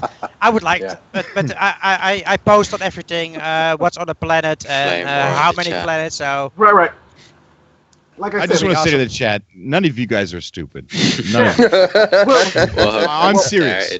All of you. None of you are stupid. You guys are all amazing. Yeah, I think after time, honestly after time, because there was a huge hype and everybody wanted to jump on the troll train. Everybody does. Yeah. But I think now that the game has, settled, and even more so in the future, that this community, unfortunately, but actually, in my opinion, fortunately, will grow smaller and it will be a more dedicated group. Yep. You know what? Actually, that's what I was trying to talk about when Cobra and I we talked on the first show. Is that there's these patterns of people who kind of came to the game and left, and the trolls basically concentrated because they were the only people who were left, because they were the only people still playing. Trust me. Right. It's like everyone else had kind of left, and so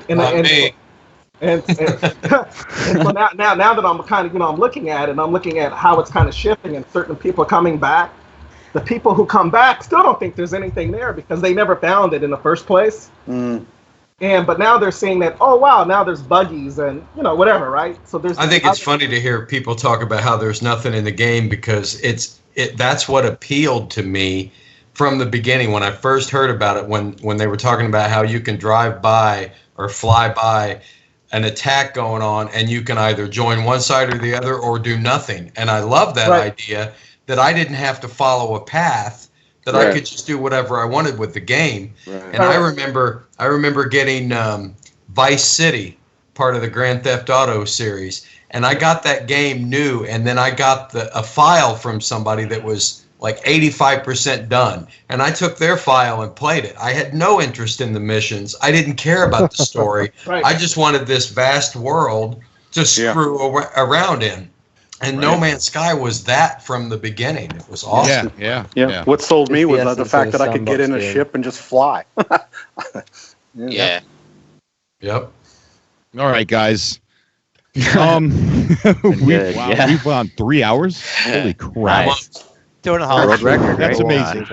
amazing. This is probably one of the best subcasts. You guys are awesome. Awesome. Oh, you're a good host. I know I man. am.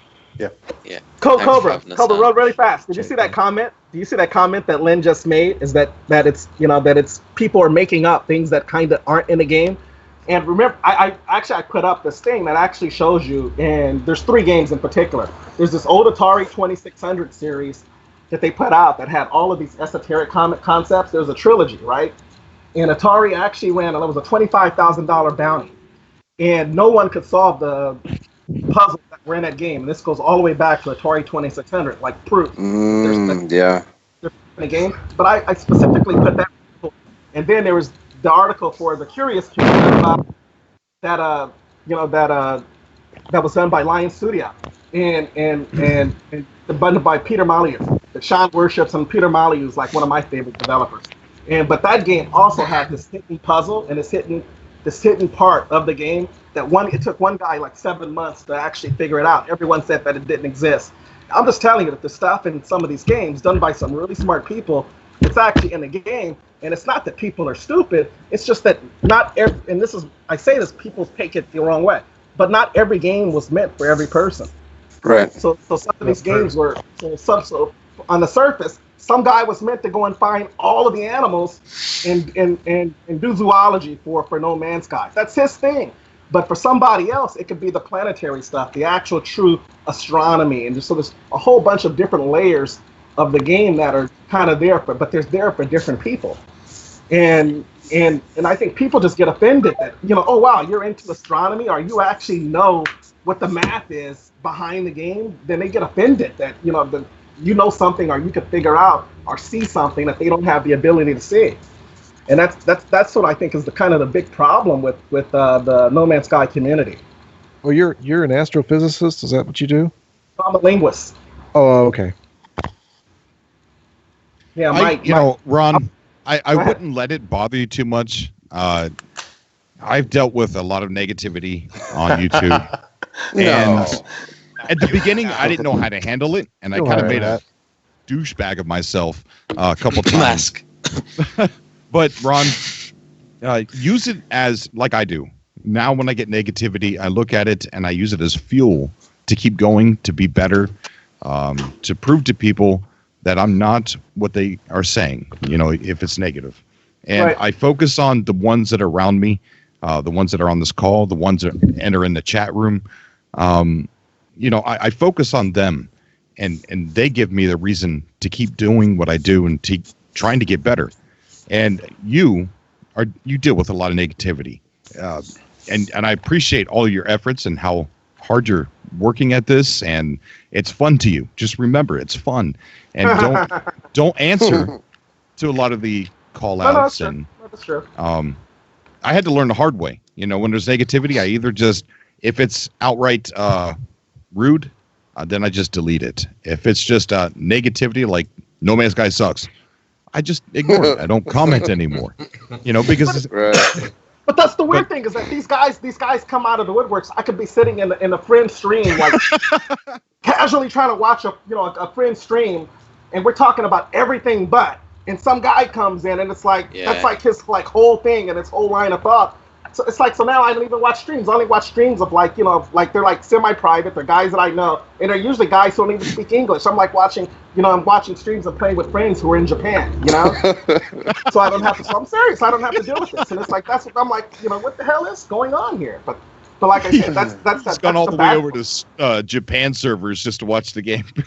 Without griefers, that's funny. Like I was saying before, I think eventually that'll get better and better. All those people will die off. They'll have a new game to jump on, and what you'll be left with is a core group of guys who just really love NMS and are all about figuring out community. And Cobra, I think that if you just keep doing what you're doing, I think that you're already on the right track. If you just keep on doing what you're doing, and not saying that branching into other games would be wrong, but if you keep on, I mean, most of your fan base is No Man's Sky, and most of your fan base, but a lot of people could watch No Man's Sky anywhere else, but they pick Cobra TV. Why do they pick Cobra TV? Because Cobra TV is good at it.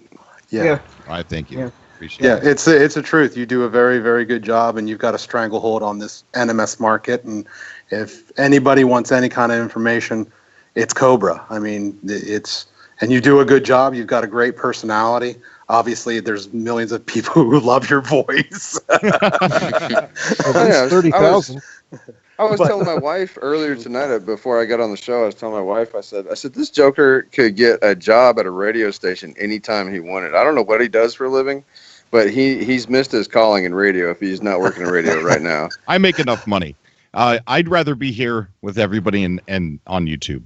That's where I want to be. If I was on radio, I'd be talking, and I wouldn't see any interaction. People just be listening, and I wouldn't even know.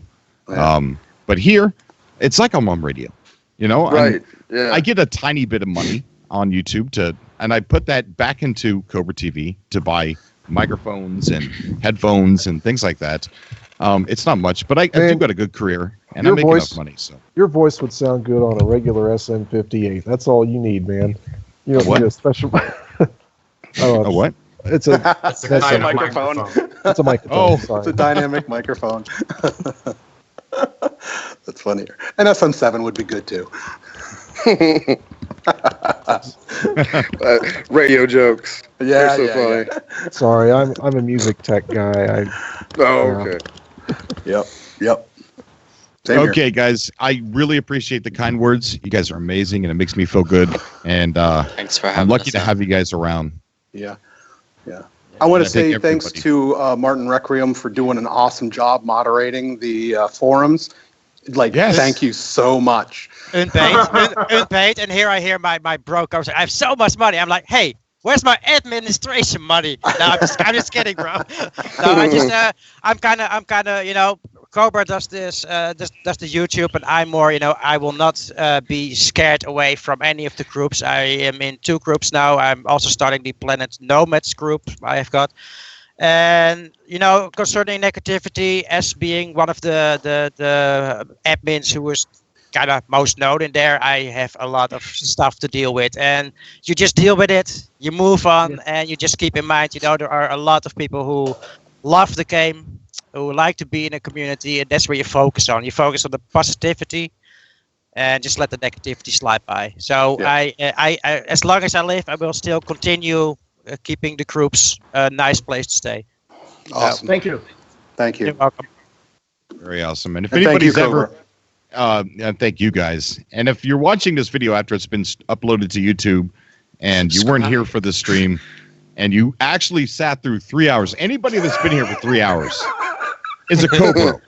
I mean, you're part of the squad. If you've been here for the 3 hours, you're a squad. I think Sean here in the chat that's been talking to Ron all day, I think he's been here for 3 hours. I know. It's like, come on. And alcoholic 27. Okay, guys, we have to end it. Anybody that's ever, you guys are always welcome back next week. Just give me a message on Skype if you want to come back on the show. Anybody that sat in the chat room, if you want to come on, anybody, even if you don't like the game, if you want to come and say what you don't like about it, I'm not going to jump down your throat. I don't think anybody will. Get out. Who said that? I will be working next Friday, so I will have to miss it. I'm sure everyone's really upset Do about we need extra coffee for next show? Because I'm now without for 2 hours. I need some bloody coffee. Yeah, I'm gonna stock up next week. Maybe it won't be 3 hours. I don't know. You guys are amazing. You guys are right. So it 3 hours went by like 1. So. Yeah, that was a great conversation, guys. Yeah, that it really was. Yeah, I had a couple of Post-it notes here with about 8 different questions, and I think I got pretty much everything covered. Yeah. Anybody that wants, and if you got a YouTube channel, just type, "Hey, check out my channel" in the chat room, so people can click on your name, and hopefully we can get some people over to everybody's channels. People that talk Skype. Huh? I was gonna say I'm Iceman Third ID, just in case. Just throwing that out there. Come over to my channel. I'll put it in the description. Definitely. Yep. And anybody that's in the chat, if you get a channel, go ahead, man. Say, check out my channel. There you go, cool dude. Yeah, I'll That's just exactly post what my I channel want. and chat. Hold on. I There guess you go, my Forsaken. I guess my channel name's my name showing up in the chat. Well, how did it show up on the Skype? You guys are too cool for me. I don't have a Oh, channel. Neither do I. That's You're not okay. alone. Too busy being a dad. Yeah. Well, you ain't lying.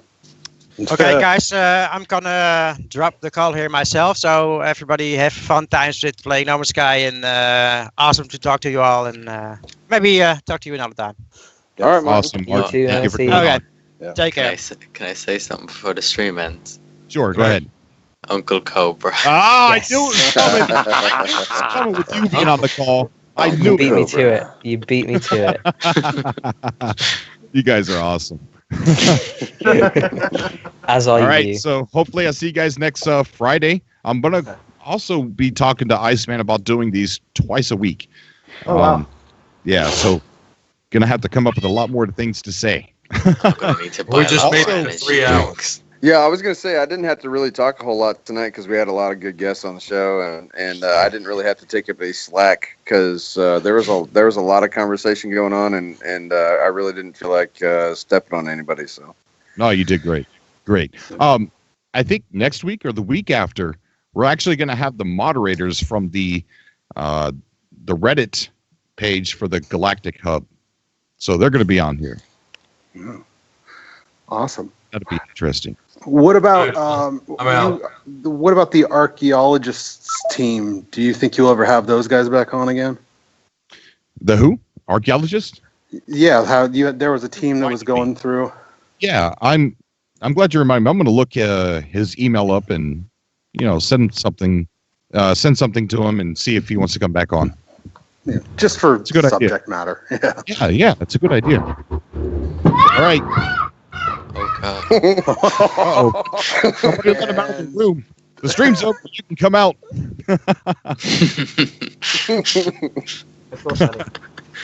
All right, guys. Everybody take care. Stay safe. Stay safe and Stay keep safe. Love. Yeah. Thank you, Cobra. All right. Thank you, guys. Yeah, Thanks, man.